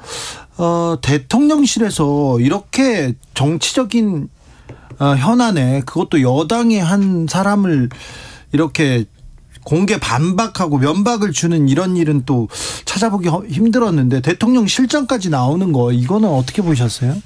그러니까 이렇게 누군가 비토하는 일에 줄 세우는 듯이 내모는 것 같은 것을 대통령실도 당에서도 해서는 안 되는 거죠. 네. 그래서 이거는 좀 잘못된 생각을 갖고 계신 것 같다라고 국민들 모두 생각하실 것 같아요. 네. 근데 허은하 의원님께서 소신대로 지금 다 맞는 말씀인 것 같은데 상식적인 말인 것 같은데 이런 상식적인 말을 하는 거에도 굉장히 큰 용기가 필요할 것 같아요. 상당히 용기가 필요합니다. 네. 제가 발언하는 것을 듣고 이젠 또 나에게 어떤 공격들이 들어올까라는 생각을 합니다만. 그러니까요. 예, 그래도 저는 얘기해야 된다고 생각합니다. 옳은 거는 옳다. 그른 것은 그르다. 합리적인 비판을 할 줄 아는 사람. 여러 가지 목소리가 있다라는 것을 국민께 들려드리는 것이 정치의 또 역할이죠. 정치의 역할이라고 생각합니다. 그렇죠. 민주정당 아니겠습니까? 그런데 옳은 소리 바른 소리를 하는 것 자체도 그걸 가지고도 용기를 내야 되는 그런 국민의힘이라면 좀 무섭긴 무섭겠네요. 그러니까 지금 무서워하는 분들이 많죠. 많아졌습니다. 이게 무슨 일입니까? 그래서 정의가 승리한다, 공정이 승리한다, 이거를 보여드려야죠. 네. 예. 아니, 제가 우리 당 얘기를 이렇게 하려니까 지금 죄송스러운데, 모든 분이 그렇지 않고요. 예. 그리고 저처럼 나와서 말씀하시고 싶으신 분들 분명 많으실 겁니다. 네. 이준석 전 대표도 좀 지금 이 문제에 대해서는 한마디 해야 될 것 같은데, 혹시 다른 얘기 안 해보셨어요? 얘기 나눴고 아마 하실 것 같습니다. 그래요? 네. 해야죠. 지금 왜 안 해? 나경원 전 의원은 내일쯤 윤 대통령한테 공식 사과 메시지를 낼 것 같습니다. 낸다고 이렇게 보도가 나왔는데 이 뉴스는 어떻게 보셨어요? 우선 대통령과의 나와의 관계는 여전히 문제가 없다라는 말씀과 그다음에 거리두기하고 이렇게 나누는 거잖아요. 예. 윤핵관과 대통령을 나누는 작업은 당연히 마땅히 하셔도 되는 부분이라고 생각을 합니다. 그 부분 가지고도 좀 항의하더라고요. 또 윤핵관들은 기분 나쁘다고 대통령을 바보로 하는 거 아니냐 막 이러면서. 그러니까 이제 억지스러운 반윤몰이를 하다 보니까 말도 안 되는 초등학생 같은 행동들을 자꾸 하시게 되는 거죠. 네. 예, 본인이 하시고 싶은 말씀 하실 수 있고 물론 그 말이 잘 된 것 같지는 않습니다. 네. 오해를 불러일으킬 수는 있었습니다만 그걸 또 받아쳐서 반윤몰이 하는 것 또한 무리가 있다고 생각을 합니다. 사과는 하고 출마는 할 것도 같네요. 출마를 하시고자 이렇게 말씀하시는 거라고 대부분 생각하실 것 같은데 또 그 반대일 수도 있지 않을까. 당 내부에서 보면 자 윤심은 다른 사람한테 가 있다. 김기현한테 가 있다. 이런 얘기도 하고 윤심 나경원 아니야 이러면서 지지율의 변동도 있다고 하는데 그래도 당선 가능성이 있다고 보십니까? 나경원 의원님? 전 모른다고 봅니다. 정말로. 아직 모른다? 네, 아직 구도가 제대로 나온 게 아니잖아요. 유승민 전 대표도 어떻게 될지 모르는 부분이고 결과는 모릅니다만 2022년도까지의 나경원과 2023년도의 나경원은 완전히 달라질 것 같습니다. 네. 만약에 출마를 하시게 된다면. 네. 그런데요. 이렇게 윤석열 그리고 윤심, 윤핵관 이렇게 쭉 줄 세우기 하면 국민의힘이 총선에서 유리할까요? 불리하죠. 불리하죠. 지금까지의 역사가 보여주고 있죠. 네. 기본적으로 이렇게 민심을 바라보지 않고 권력만 바라봐서 제대로 이긴 적이 한 번도 없습니다. 그렇죠. 우리는 그걸 너무나 잘 알고 있습니다. 지금 나경원, 유승민 이렇게 돌려가기 모두가기 하는 걸 보면요. 진박, 친박, 찐박 논쟁하던 그때가 생각나요. 네, 제가 처음에 이제 국회에 들어왔을 때도 선배님들 늘 말씀하셨던 게 그 얘기였고, 우린 계파 싸움하면 안 된다, 똘똘 뭉쳐야 된다라는 말씀하셨었거든요. 근데 그때 그 선배들은 다 어디 갔는지 모르겠습니다. 근데 그때 선배들이 다 지금 나경원 안 된다 얘기하지 않습니까? 장제원 의원이 앞에서 나서서 나경원 전 의원을 몇 번 공격하니까 그 다음에 다 따라가는 거 아니에요?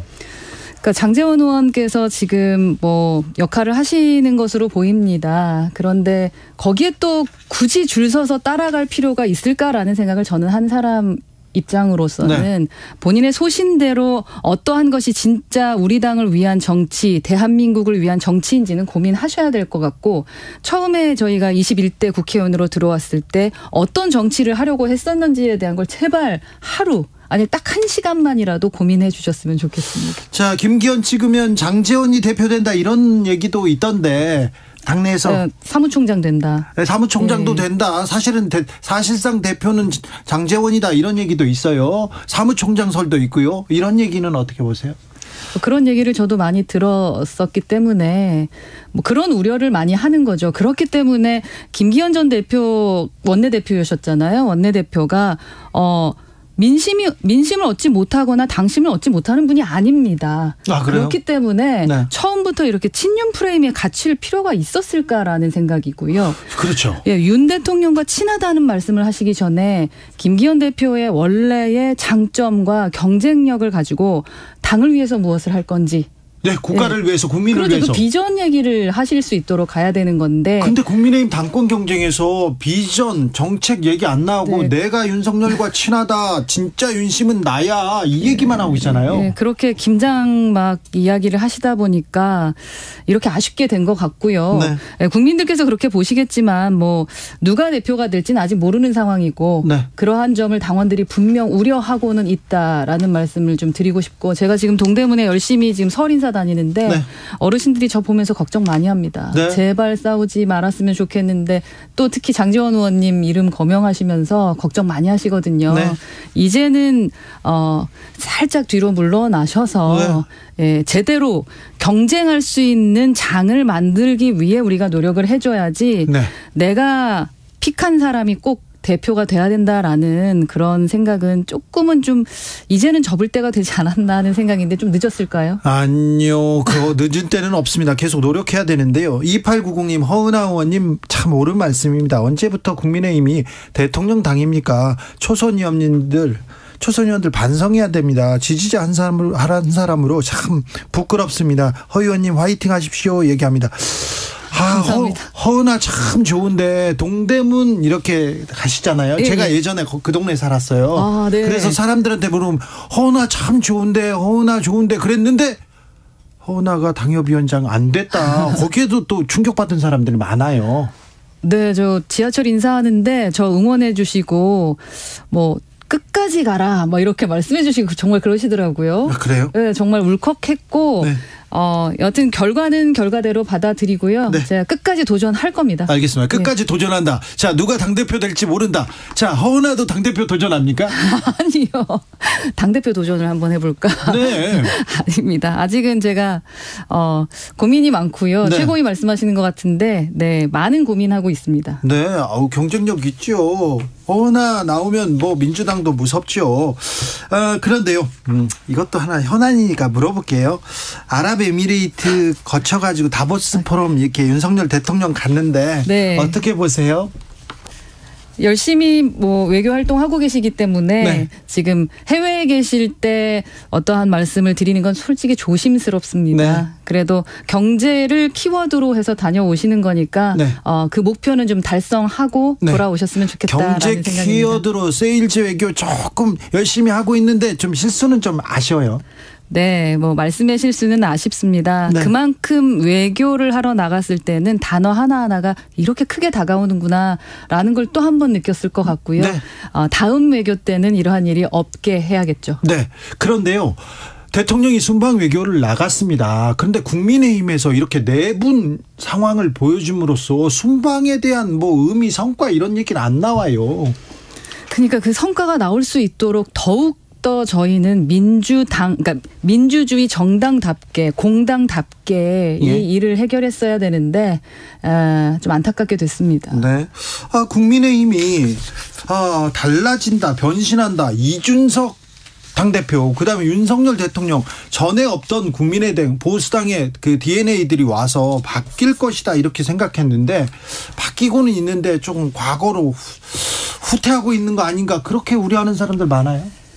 네, 뭐 100% 당원으로 하게 됐을 때부터 이미 후퇴한 것은 사실인 것 같습니다. 네. 하지만 또 여기서 현명하게 저와 또 우리 당원들이 만만치 않으신 분들입니다. 네. 예, 당을 새로 이제 걱정하시지 않는 당을 만들기 위해 노력하겠습니다.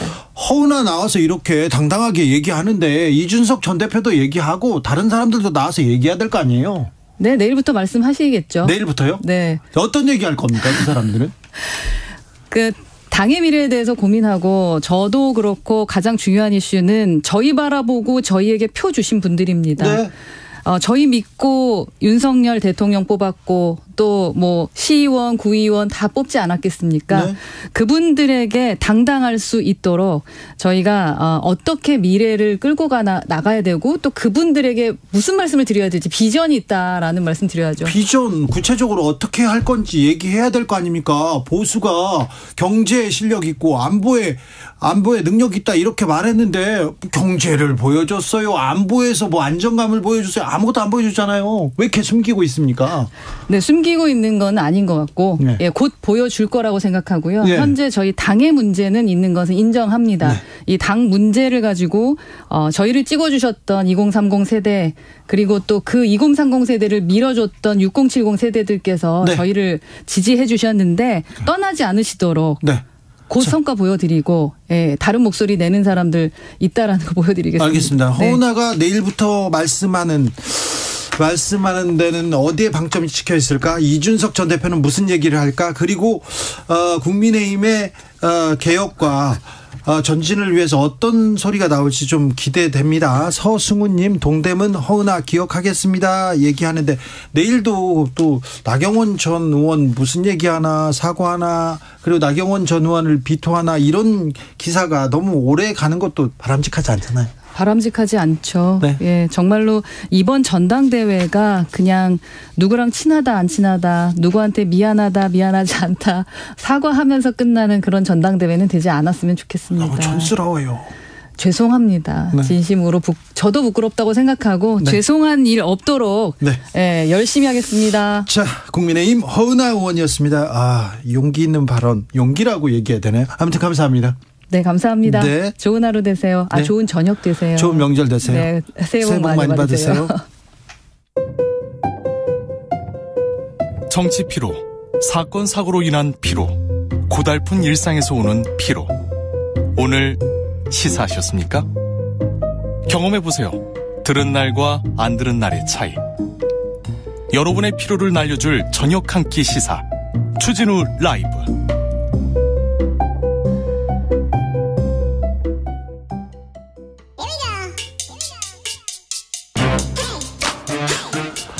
뉴스를 향한 진지한 고민, 기자들의 수다. 라이브 기자실을 찾은 오늘의 기자는 한결의 오연서 기자입니다. 어서 오세요. 안녕하세요. 오늘은 어떤 얘기 해볼까요? 오늘 이제 설 연휴가 내일 모레부터 이제 시작이 되잖아요. 네. 그 전에 이제 국민의힘 지도부들이 모두 다 호남 광주로 내려갔습니다. 호남 가서 회의를 하고 있더라고요. 맞습니다. 현장 비대위 회의를 한 달째 하고 있는데요.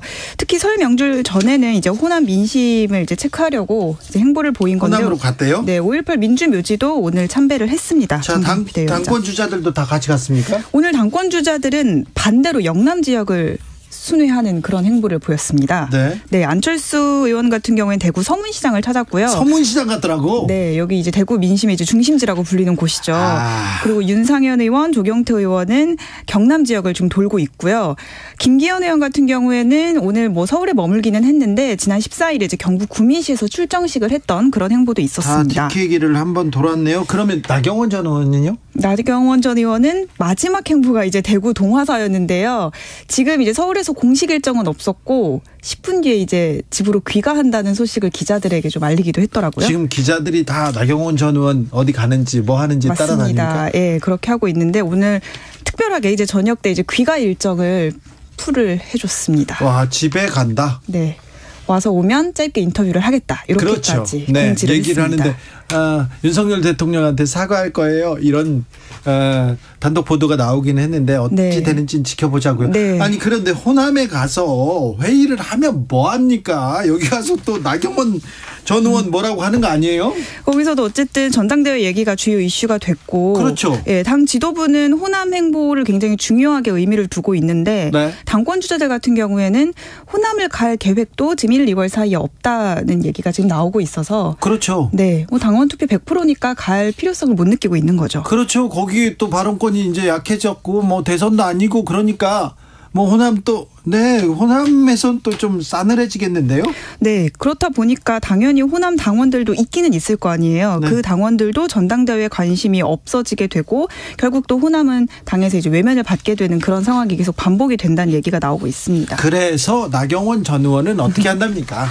결국 기승전 나경원 전 의원으로 이제 전당대회 이슈가 다 귀결되고 있는 상황인데요. 내일 페북 메시지는 낼 것 같긴 합니다. 네. 거기에 이제 대통령 사과 표명, 대통령에 대한 이제 사과 표명 이 들어가야 된다는 게 이제 오늘 나경원 의원 쪽 회의를 하면서 이제 그런 얘기가 나왔었다고 하고요. 당분간은 어쨌든 공식 일정 어제 오늘 없이 또 기자들 전화도 일체 안 받으면서 고심이 깊어지고 있는데 여전히 나올 가능성은 반반 정도로 봐야 되지 않을까라는 생각이 듭니다. 반반이요? 네. 왜 그런데 이렇게 고민이 길어질까요? 고민이 길어지니까 이게 또 그래서 또 입지가 좁아지는 거 아닌가요? 그렇기도 합니다. 사실 생각이 많아지기 때문에 사실 고민도 길어지는 거잖아요. 그 17일에 대구 동화사 찾을 때까지만 하더라도 결심이 거의 섰다라고 했는데 그 이후에 이제 대통령실에서 공개적으로 나경원 전 의원 주장을 반박하는 이제 입장문을 내기도 했고 그 이후에 이제 초재선 의원들이 이제 똘똘 뭉쳐서 나경원 의원한테 이제 사과나 이런 것들을 촉구하는 성명 집단 행동을 지금 하게 된 거잖아요. 집단 행동을 하는데 또 거기다가 네. 거기서 허은하 김웅 의원한테는 왕따 놓았더라고요. 네, 일부 의원들은 좀 빠지기도 했고. 이건 좀 그런데 왜 그렇대요? 초선 의원들 중에 이제 한두 명 정도가 내자고 이제 성명을 계속 내자고 이제 얘기는 이전부터 있었고. 그러면 초선 네. 뭐 단톡방 같은 데다 네. 올려가지고 합시다 네. 이렇게 하면 찬반이 있을 거 아니에요. 그렇죠. 근데 왜 김웅하고 허은하는 뺀 거예요? 제가 알기로 김웅 의원 같은 경우에는 그 단톡방에 잘 참여를 안 하는 걸로 알고 있고요. 아름아름으로 이제 전달을 했는데. 네, 아름아름으로 했대요. 단톡방에 말도 안 했대요. 단톡방에 안 하고 이제 그쵸 아름아름으로 대충 이제 성명의 이름을 올릴 것 같은 의원들을 중심으로 그런 제안을 했겠죠. 아니 근데 그러면 김웅, 허은하 이 사람들 공천에서 배제되는 거 아니냐 그런 생각 자연스럽게 나올 거 아니에요. 네, 지금은 좀 그런 얘기도 나오고 있습니다. 그 국민의힘 내부 무섭겠네. 우리가 줄 안 서면 이거 우리도 그렇게 되는 거 아니야? 이렇게 똘똘 뭉쳐서 가다 보니까 사실 지금은 이제 줄 서는 모양새가 될 수밖에 없는 거죠.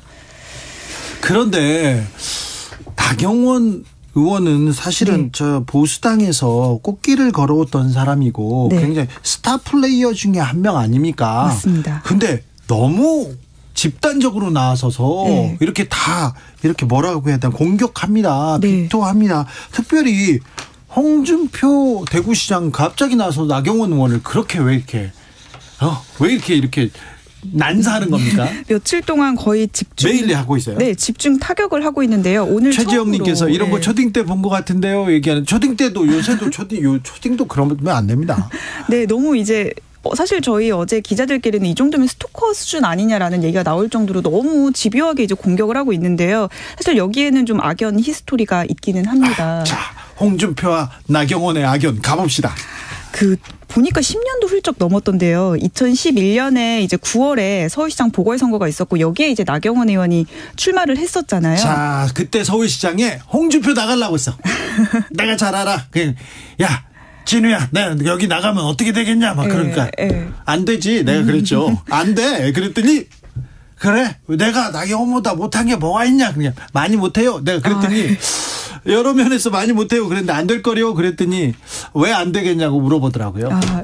심지어 이제 그때 나경원 전 의원은 원내대표직까지 그 원내대표에서 이제 의원직까지 내던지고 나갔는데도 불구하고 네. 이제 여러 이제 좀 의혹들 특히나 그 큰 한방이었던 1억 피부과 네. 그 의혹으로 이제 타격을 받고 낙선을 하다 보니까 네. 당에서도 큰 타격이 있었고 그때 나경원 네. 후보가 홍준표 후보를 제치고 후보가 됐어요. 네, 그렇죠.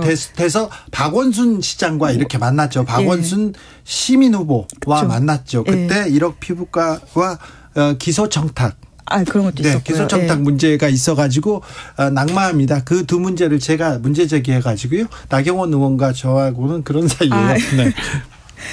근데 잘 지냅니다. 네.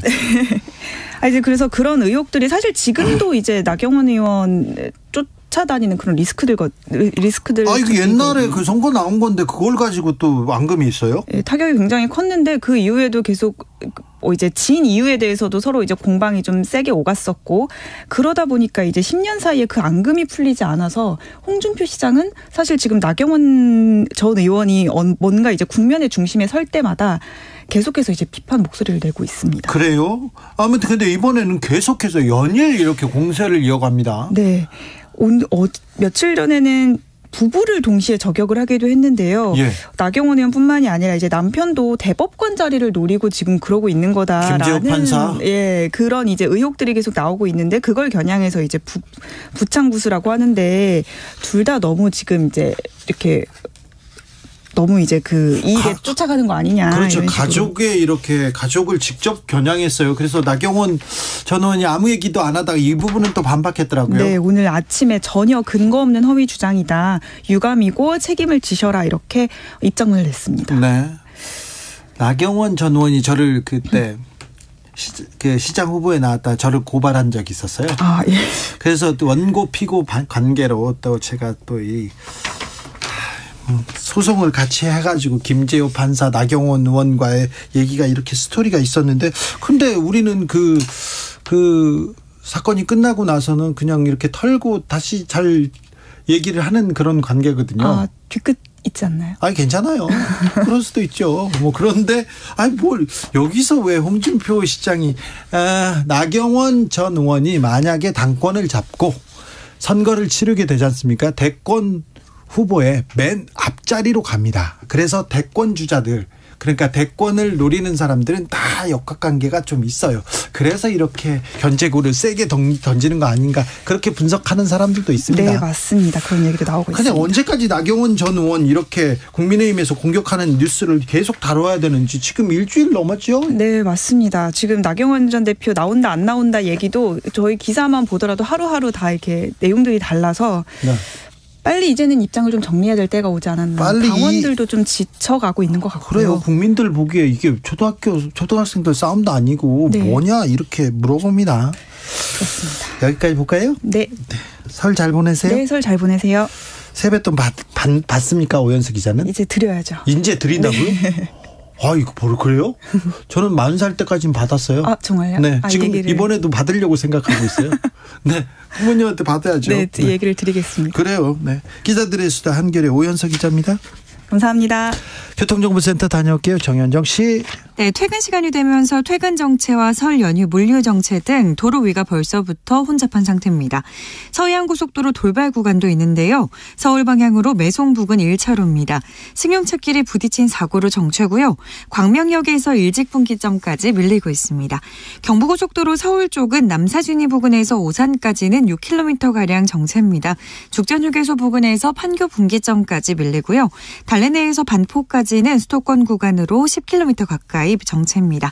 영동고속도로 강릉 쪽은 동군포 부근 1차로에 고장난 승용차가 서 있고요. 신갈분기점에서 이어서 막힙니다. 한편 인천 쪽으로 신갈분기점에서 반월터널까지는 현재 24km 구간 막히는 등 평소에 비해 상당히 많이 막히고 있고요. 한편 서울 시내도 대부분 구간 밀리고 있습니다. 특히 내부순환도로는 성산 방향으로 성동에서 사근램프 사이가 가장 어렵고요. 강변북로 구리 쪽은 동작대교에서 반포대교 사이, 마포대교에서 영동대교까지 밀리고 있습니다. KBS 교통정보센터에서 정현정입니다.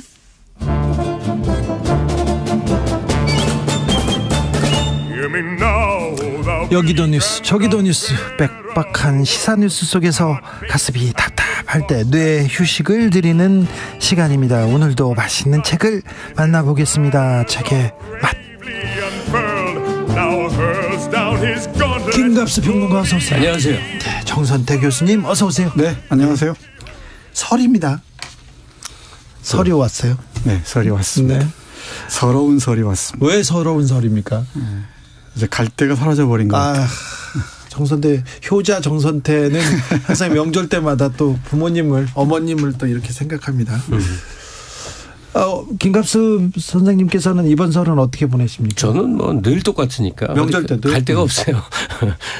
다 이북이고 뭐 연로하고 네.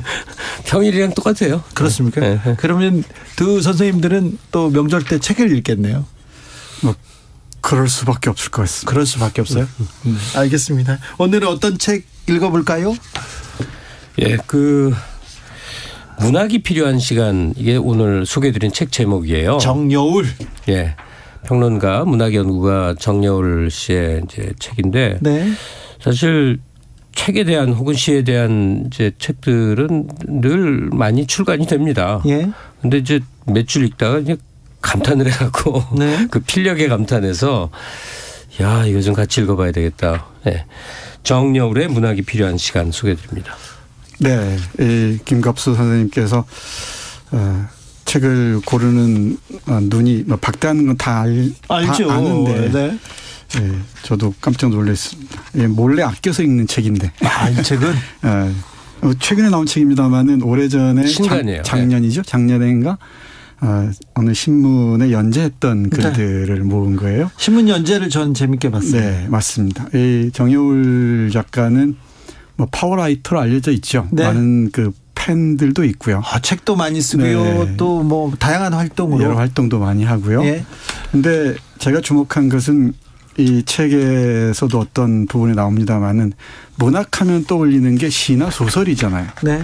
근데 요즘 서점을 가보면은 산문들이 아주 많이 있습니다. 예. 산문, 옛날에는 뭐 에세이 또는 수필이라고 얘기했었는데 요즘 산문이라고 해서 많은 책들이 나오는데 산문의 중요한 특징은 나가 전면에 등장한다는 거죠. 네. 네, 이 정여울 작가의 문학이 필요한 시간도 책이나 또는 뭐 노래까지 또 영화를 매개로 해서 자신의 이야기, 나의 얘기를 전면에 펼쳐놓는다는 게 산문으로서의 강점을 지닌 그런 책이 아닌가 싶습니다. 책도 여러 책을 많이 내셨는데 내가 사랑한 뭐 그리고 나를 돌보지 않는 나에게 뭐 이런 식으로 자기 얘기를 이렇게 털어놓고 이렇게 진솔하게 잘합니다. 그게 중요하죠. 그리고 그게 중요한 산문 정리 중에 하나가 일단 싶어요. 이 정여울 씨가 엄청난 독서가예요. 보면 그 광범위한 네. 그 독서물에 대해서 항상 놀랐는데 약간 당연한 얘기를 하나 하자면 우리 개인의 삶이 좀 더 나아지는 방법은 네. 이제 하나만의 현실을 살지 않는 거예요. 예. 그 하나만의 현실이 보통 직접적 현실을 말해요. 네. 마주치는 사람들, 뉴스. 네. 요즘은 유튜브 많이 보잖아요. 네. TV 못지않게. 그러면 다 눈앞에 펼쳐주는 직접적 사실의 이야기들이 네. 이어진단 말이에요. 예. 근데 사실은 그 지평 너머의 세계가 또 있잖아요. 네. 글로 확장된 자의 체험들이 이제 삶을 풍요롭게 깊이 있게 폭넓게 해주는 거고 그 매개체의 핵심 중의 핵심이 이제 문학 작품이고 문학 작품을 우리는 청소년 시절에 이제 학습물로 받아들이다 보니까 아주 예. 즐긴다기보다 고통스러운 이제 시험물이 되어 오지 않습니까? 그 시험 때문에 그래서 책에서 더 멀어집니다. 그럼요. 네. 뭐 그건 현실인데 하여튼 정여울 교수 같은 사람이 이제 책에 대해 쓰게 되면 어떻게 되냐면 전혀 책의 뭐 요약, 소개, 뭐 설명 이쪽이 아니고 네. 자기가 이 작품 내지는 작품의 주인공, 작품의 전후 배경을 통해서 펼쳐져 나가는 자기 얘기를 써내려간 거예요. 네. 정모라는 사람의 인식. 근데 그게 너무너무 풍요로운 거예요. 여기 등장한 소재로 삼은 책들이 그렇게 대중적이지 않습니다. 예. 대중적인 것도 있지만 있어요. 예. 좀 이렇게 약간 자기 주관적인 책이 많아서 오히려 저는 그 점을 굉장히 좋게 봤는데 네. 뭐 톨킨, 프로메테우스는 한 권의 책은 아니고 예. 여러 이제 그리스 로마 신화에 등장하죠. 해밍웨이의 뭐 디센던트, 오이디푸스 왕, 잉글리시 페이션트, 우린 주로 이제 영화로 접했죠 이거를. 네. 그 원작 소설. 호밀와테 파수꾼 같이 유명한 거. 네. 한 챕터는 막스의 문장을 갖고 한 챕터를 썼더군요. 네. 아주 재밌게 봤는데. 아름다움을 느끼는 심장을 되찾기 위하여 마르크스의 문장. 울림 있는 하나의 선언이 사람의 삶에 어떤 이제 충격을 주는지를 쭉 서술해 나갔던데 그 humboldt 대학 교정 거닐면서 humboldt 대학 가보셨어요? 못 가봤습니다. 그 관광사마들 가면 막스의 이제 한 구절이 세상을 이제 해석하는 게 아니라 변혁시키는 것이다. 이제 그 기절을 보면서 느낀 감동 같은 걸 썼는데 하여간 그 외에도 굉장히 많은 여기 작품이 등장하는데요. 자기가 읽은 거라면 정여울 씨와의 접점을 마주칠 것이고 못 읽은 책이라고 그러면 아마도 그 정여울을 통해서 아직 접하지 못한 세계로 들어가는 이제 통로가 되지 않겠는가 싶어요. 네. 예를 들면은 오디세이아를 통해서는 네. 오디세이의 이 얘기 주인공 얘기보다는 페넬로페에 초점을 맞춘다거나 네. 또 이생규 장전.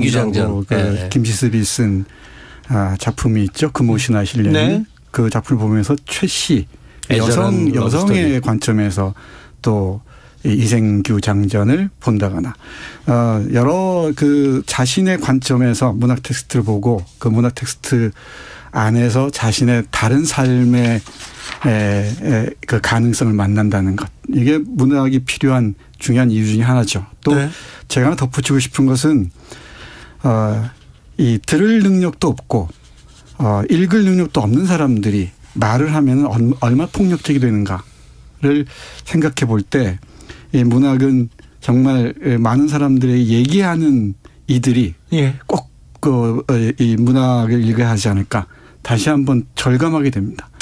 이 읽을 능력이 없는 사람이라는 거 분명히 한눈에 볼 수가 있죠. 네. 그러면 요즘 오디오북도 많이 있거든요. 이 책에서도 정여울 씨도 얘기를 하는데 오디오북이라도 좋은 오디오북이라도 들으면서 좀 뭔가 책을 만나야 적어도 기본적인 문해력은 갖출 수 있을 거 아닙니까? 예. 문해력이 안 되니까 말도 안 되는 얘기들 상황이 맞지도 않는 얘기들을 펼쳐놓고서 그걸 수습하려고 하니 이 문맥에서 다 은을 수밖에 없는 것이죠. 그러니까 이 풍요로운 문학 그 해설서를 읽으면서 사실 드는 생각이 있어요. 그 지금 정 선생이 얘기하는 그 좀 깊이 있는 착한 줄 읽을 줄 모르면서 네. 벌어지는 난폭함에 대한 얘기잖아요. 그 세상에 떠도는 아주 끔찍하고 난폭한 얘기가 그래요. 그래서 뜻이 뭐야? 좋다는 거야? 싫다는 거야? 생각의 개진 과정이 다 생략돼서 결론. 좋아. 네 편이야 내 편이야. 좋다는 거야 싫다는 거야. 이런 식으로 접근하는 거. 그래서 한국 사회에 아주 그 고위직에 도달한 사람들 중에 많은 경우에 세 줄 요약하라는 사람들이 있대요. 결정자야. 그러니까 어떤 사안이 있어. 그 어떤 사안을 이해해서 어떤 결론을 내려주는 위치에 있는데 딱 세 줄로만 요약하라는 거예요. 그렇게 되면 얼마나 끔찍한 일이 벌어지겠는가. 그렇죠. 대단히 폭력적이죠. 내가 멀리 중동에 있는 어떤 나라랑 무슨 회담을 해야 되겠어. 네. 그 나라에 대해서 뭐 최소한도에 알아야 돼. 그걸 세 줄로 요약받아 갖고 그리고 대외적인 활동을 하면 어떤 일이 벌어지겠냐고요. 그래도 이제 말 조심만 하면 괜찮아요. 가만히 듣기만 하면 괜찮습니다. 거기다 또 아무 생각이나 보태갖고 펼치니까. 그러면 안 돼요. 그러면요. 그러니까 그래서 결론이 뭐야라든지 세 줄 요약된 세상을 살아간다든지 예. 이런 그 정말 난폭하고 불행한 세상에서 그래도 이런 책이라도 좀 읽어봅시다. 네. 나 갑자기 읽고 싶어졌어요. 이런 분들 많습니다. 땅땅님께서는 장거리 갈 때 차에서 오디오북 들으면 좋던데요 얘기했는데 네. 오디오북 네, 좋은 작품들 많이 나와 있습니다. 그렇습니까? 오디오북 한번 도전해 보셨어요? 저는 아예 그걸 뭐 하라는 제안을 받은 적이 있었는데 네. 조금 하긴 했었어요. 네. 그러다 나중에 뭐 딴 사람이 다 했는데 네. 그 사업을 하다 좀 잘 안 됐는데 그냥 무료로 오디오북 살 필요 없이 유튜브에서 네. 개인 맞아요. 유튜버로서 네. 오디오북 하시는 분들이 꽤 있습니다. 네. 저한테도 보내주는 분이 있는데 갑자기 그 얘기하니까 제가 소개해드리고 싶은 분이 있네. 오디오북인데 너무 착한 얘기만 하긴 해. 네. 세상에 거친 얘기는 안 하고 아주 착한 얘기만 하시는 분인데 어디 갔나. 이분도 제가 지금 갑자기 지금 이러려니까. 제가 기억나는 유튜버 중에 한 사람 문학소리. 네. 이 채널 들어가면은 네. 문학소리. 네. 체홉의 작품들이나 고리케 작품들, 기든 모파상 작품들, 톨스토이 작품도 들었던 것 같고요. 그리고 저는 도서관에서 오디오북을 빌려보는데요. 최근에 슈테판 츠바이크의 어제의 세계라는 그 걸작을 25시간에 걸쳐서 오디오북으로 다 들은 적이 있습니다. 그래요? 자, 근데 책을 넘겨야 되는데 직접 책을 종이의 질감과 느껴야 되는데 그러시던 분들도 오디오북에 이렇게 적응할 수 있습니까? 오디오북은 괜찮아요. 괜찮아요? 이 문학이 필요한 시간에서도 정여울 작가가 얘기를 하는데 책을 종이책을 읽는 맛도 있지만 네. 또 낭독으로 듣는 맛도 있습니다. KBS 오디오북 최고의 있어요. 클립이라고 있습니다. 네. 공이나 KBS 홈페이지 가시면 다시 듣기로 하는데 아주 걸작들이 많이 있다고 합니다. 저도 오디오북 하나 추천할게요. 네. 좀 전에 얘기한 건데 이영하라는 분이 지금 만들고 있는 건데 오디오북 제목은 마음의 길이에요. 네. 그래서 예컨대 지구에서 떨어져 죽은 사람은 없다. 하여간 20분 내외의 이 얘기를 주로 이어폰 꽂고 예. 뭐 어디 가는 길이든 차 안이든 산책길이든 이렇게 들으면 뭐가 이게 확 남죠. 그래요? 네. 정화되는 느낌. 금방 마음의 길. 우리 주진우 기자께서 말씀하신 KBS 라디오 최고의 클립에서 들은 게 메이브 빈치의 그 겨울의 일주일. 그러니까 그건 완독은 아니고요. 예. 이 정리해서 들려주는 것이더군요. 근데 많은 도움이 돼요. 네. 전체 윤곽을 잡고 이 소설의 큰 흐름을 이어가는데 많은 도움이 됩니다. 정승태 님이 시립도서관, 공립도서관 가면요. 사이트 가면 네. 오디오북 무료로 들을 수 있어요. 네. 그래 대여하기도 하니까 좀 찾아보세요 얘기합니다. 김승현 님 이 시간은 주진우 라이브가 빛나는 시간입니다 얘기했는데 정여울의 문학이 필요한 시간. 여기서 여러 작품을 만나다가 또 그 작품으로 넘어가는 맛도 있을 겁니다.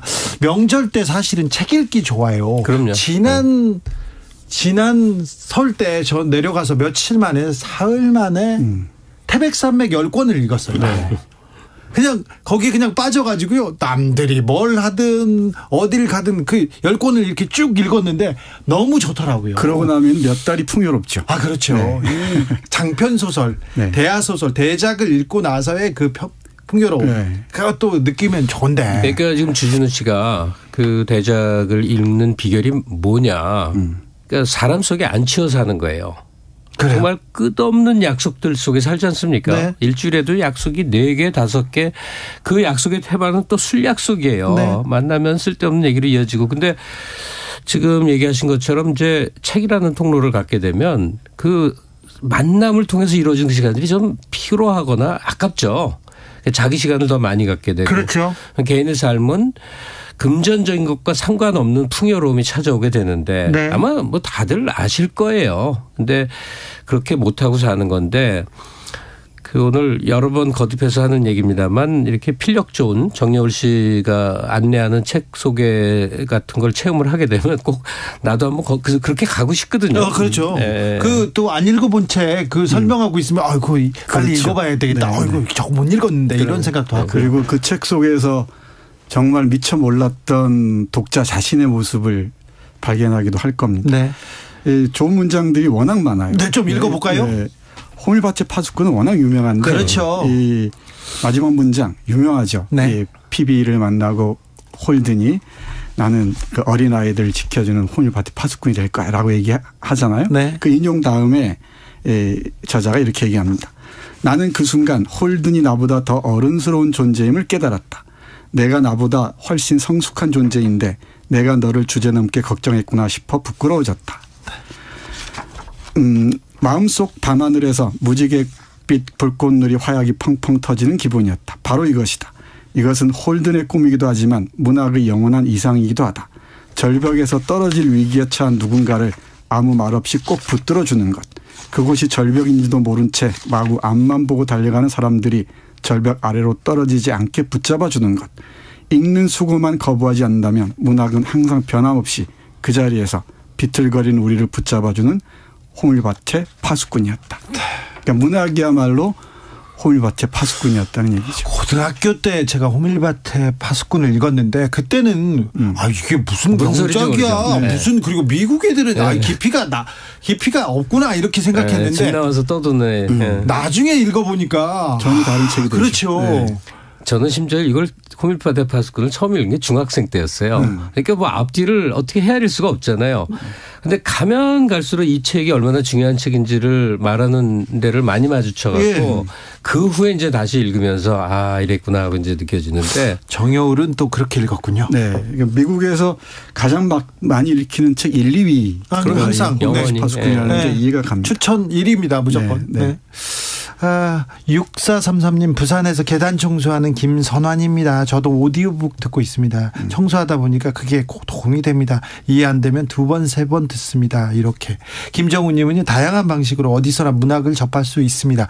그런데요 지금 책은 가까이 두면 손에 잡으면 놓기가 어려운데 또 손에 안 잡으면 또 잡기 어렵습니다. 엄도 안 나요. 그렇죠. 한번 이렇게 맥이 끊어지면. 그렇죠. 끊어진 사람이 많은데 이 정여울 책을 읽으면요. 다른 책으로 지금 넘어갈 수밖에 없습니다. 다른 문장도 좀 보여주세요. 네. 이 문학이 뭐냐는 얘기를 많이 하는데 문학의 힘에 대해서 작가가 각별하게 얘기를 하는데 문학을 이렇게 얘기합니다. 모든 상처 입은 자들의 마지막 보루라고 얘기를 해요. 이분이 이런 얘기 많이 하셨어요. 네. 우리 많이 무력하고 힘들어질 때 있죠. 요즘 어떤지 모르겠습니다만. 상처 입었죠. 이럴 때 문학이 필요하지 않을까 싶습니다. 한번 읽어볼게요. 이 문장. 이렇듯 문학은 끊임없이 우리가 오래전에 잃어버린 것들을 바로 지금 여기로 생생하게 불러오는 힘이 있기에 우리는 제주 4.3을 1980년 광주를 세월호를 끊임없이 문학의 겨울을 통해 되새게 하는 것이다. 우리가 또렷이 그날의 그 아픔을 기억하는 한 책임자들은 영원히 그 사건의 죄책감으로부터 도망치지 못할 것이며 떠난 이들은 영원히 우리 가슴 속에 살아남을 것이기 때문이다. 그리하여 문학은 잃어버린 시간을 끝내 보듬고 부둥켜 안고자 하는 그 모든 상처 입은 자들의 마지막 보루다. 문학은 우리를 결코 잊어서는 안 되는 그 시간 속으로 초대하여 이야기의 반딧불로 은희와 상징의 횃불로 우리의 상처 입은 마음을 치유한다. 잃어버린 존재들을 끊임없이 되새기는 것은 결코 부질없는 시간 낭비가 아니다. 그들과 함께 해야만 나는 진정 나일 수 있었으므로 그때 그 사람과 함께 하지 않았더라면 나는 결코 지금의 나일 수 없을 것이므로 영원히 잃어버린 존재들을 문학의 반딧불로 비춰보는 시간, 그것이야말로 소중한 존재들을 기억의 찬란한 무대로 부활시키는 힘이다. 나는 잠 못 이루는 내 곁을 꺼지지 않는 등잔처럼 밝혀주는 문학을 통해 매 순간 발견한다. 상실을 통해 부서지고 무너진 것이 아니라 상실을 통해 더 깊고 크고 아름다운 존재가 되어가는 인간의 아름다움을. 눈으로 읽을 때하고 입으로 읽을 때는 분명히 맛이 다른 것 같습니다. 네. 저는 이 책의 그 문학이 필요한 시간에서 소개하는 수많은 책 중에서 못 읽었는데 이 소개를 통해서 제일 읽어보고 싶은 게 바로 그 잉글리시 페이션트예요. 네. 영화만 봤거든요. 네. 영화 보셨어요? 영화도 봤고 책도 봤죠. 이 정여울 씨 앞부분만 제가 잠깐 읽어볼게요. 네. 회복하는 사랑에 대하여라는 제목인데요. 모든 희망이 다 사라진 뒤에도 무언가를 다시 시작할 수 있을까? 어떤 억울함도 분노도 없이 모든 것을 다시 시작할 수 있을까? 내 이런 질문에 이 작품은 너무도 해맑고 다정하면서도 수줍은 미소를 지으며 그렇다라고 속삭인다. 마이클 온다치의 잉글리시 페이션트는 도저히 치유될 것 같지 않은 무시무시한 상처를 끌어안고 사는 사람들의 이야기다. 동시에 모든 상처와 절망의 시간에도 불구하고 도무지 지상에서는 불가능할 것 같은 아름다운 사랑을 실천하는 사람들의 이야기이기도 하다. 네. 우리 버스를 타거나 지하철을 타거나 하죠. 네. 그러면서 저는 버스에서 책 읽는 걸 좋아하는 편인데 몸이 받쳐주기도 하고 그래서 그런지 모르겠습니다만은 버스만 타면 어지럽다고 얘기하고 그런 사람도 있어요. 저는 버스에서는 못 읽습니다. 지하철에서는 좋습니다. 그럴 때 오디오북을 들으면서. 이게 근데 한강변 사는 사람들한테만 해당돼서 약간 누구 약 올리냐 그런지 모르겠는데 이 세상에서 책 읽기가 제일 좋은 데를 저는 알고 있어요. 어딘데요? 강아지 산책길로 한강 자전거 도로가 엄청나게 길잖아요. 네. 거의 많이들 다니거든요. 근데 도처 요소가 몸을 이렇게 은신할 때들이 많아요. 거기는. 벤치가 많아서. 아니 벤치 그냥 풀숲 강 앞에 강 바로 그냥 바로 앞에까지 또 가는 이 누각 같은 게 또 쭉 있어요. 그래서 집에 반려견이 있으신 분들은 요즘에 좀 춥죠. 근데 이제 날 좀 풀리고 그러면 강아지 데리고 나가서 쭉 걷다가 이 녀석도 좀 혼자 놀고 싶어 하거든요. 그럼 옆에 놔두고 한 1시간 2시간 천천히 있다 오면 세상이 천국이죠. 거기다 삼각김밥 2개 정도는 또 같이 가져가야 돼요. 먹어가면서 제 얘기하는 겁니다. 네. 오디오북 들으면서 산에 가는 것도 좋습니다. 그렇습니까? 네. 5758님 세 분 계셔서 이 시간 행복하고 즐거웠습니다. 많은 문학 좀 읽어주세요. 감사합니다 하는데 저희가 감사하죠. 오늘은요 정여울 작가의 문학이 필요한 시간 읽어봤습니다. 김갑수 선생님, 정선태 교수님 감사합니다. 네, 고맙습니다. 네. 명절 잘 보내세요. 네. 네.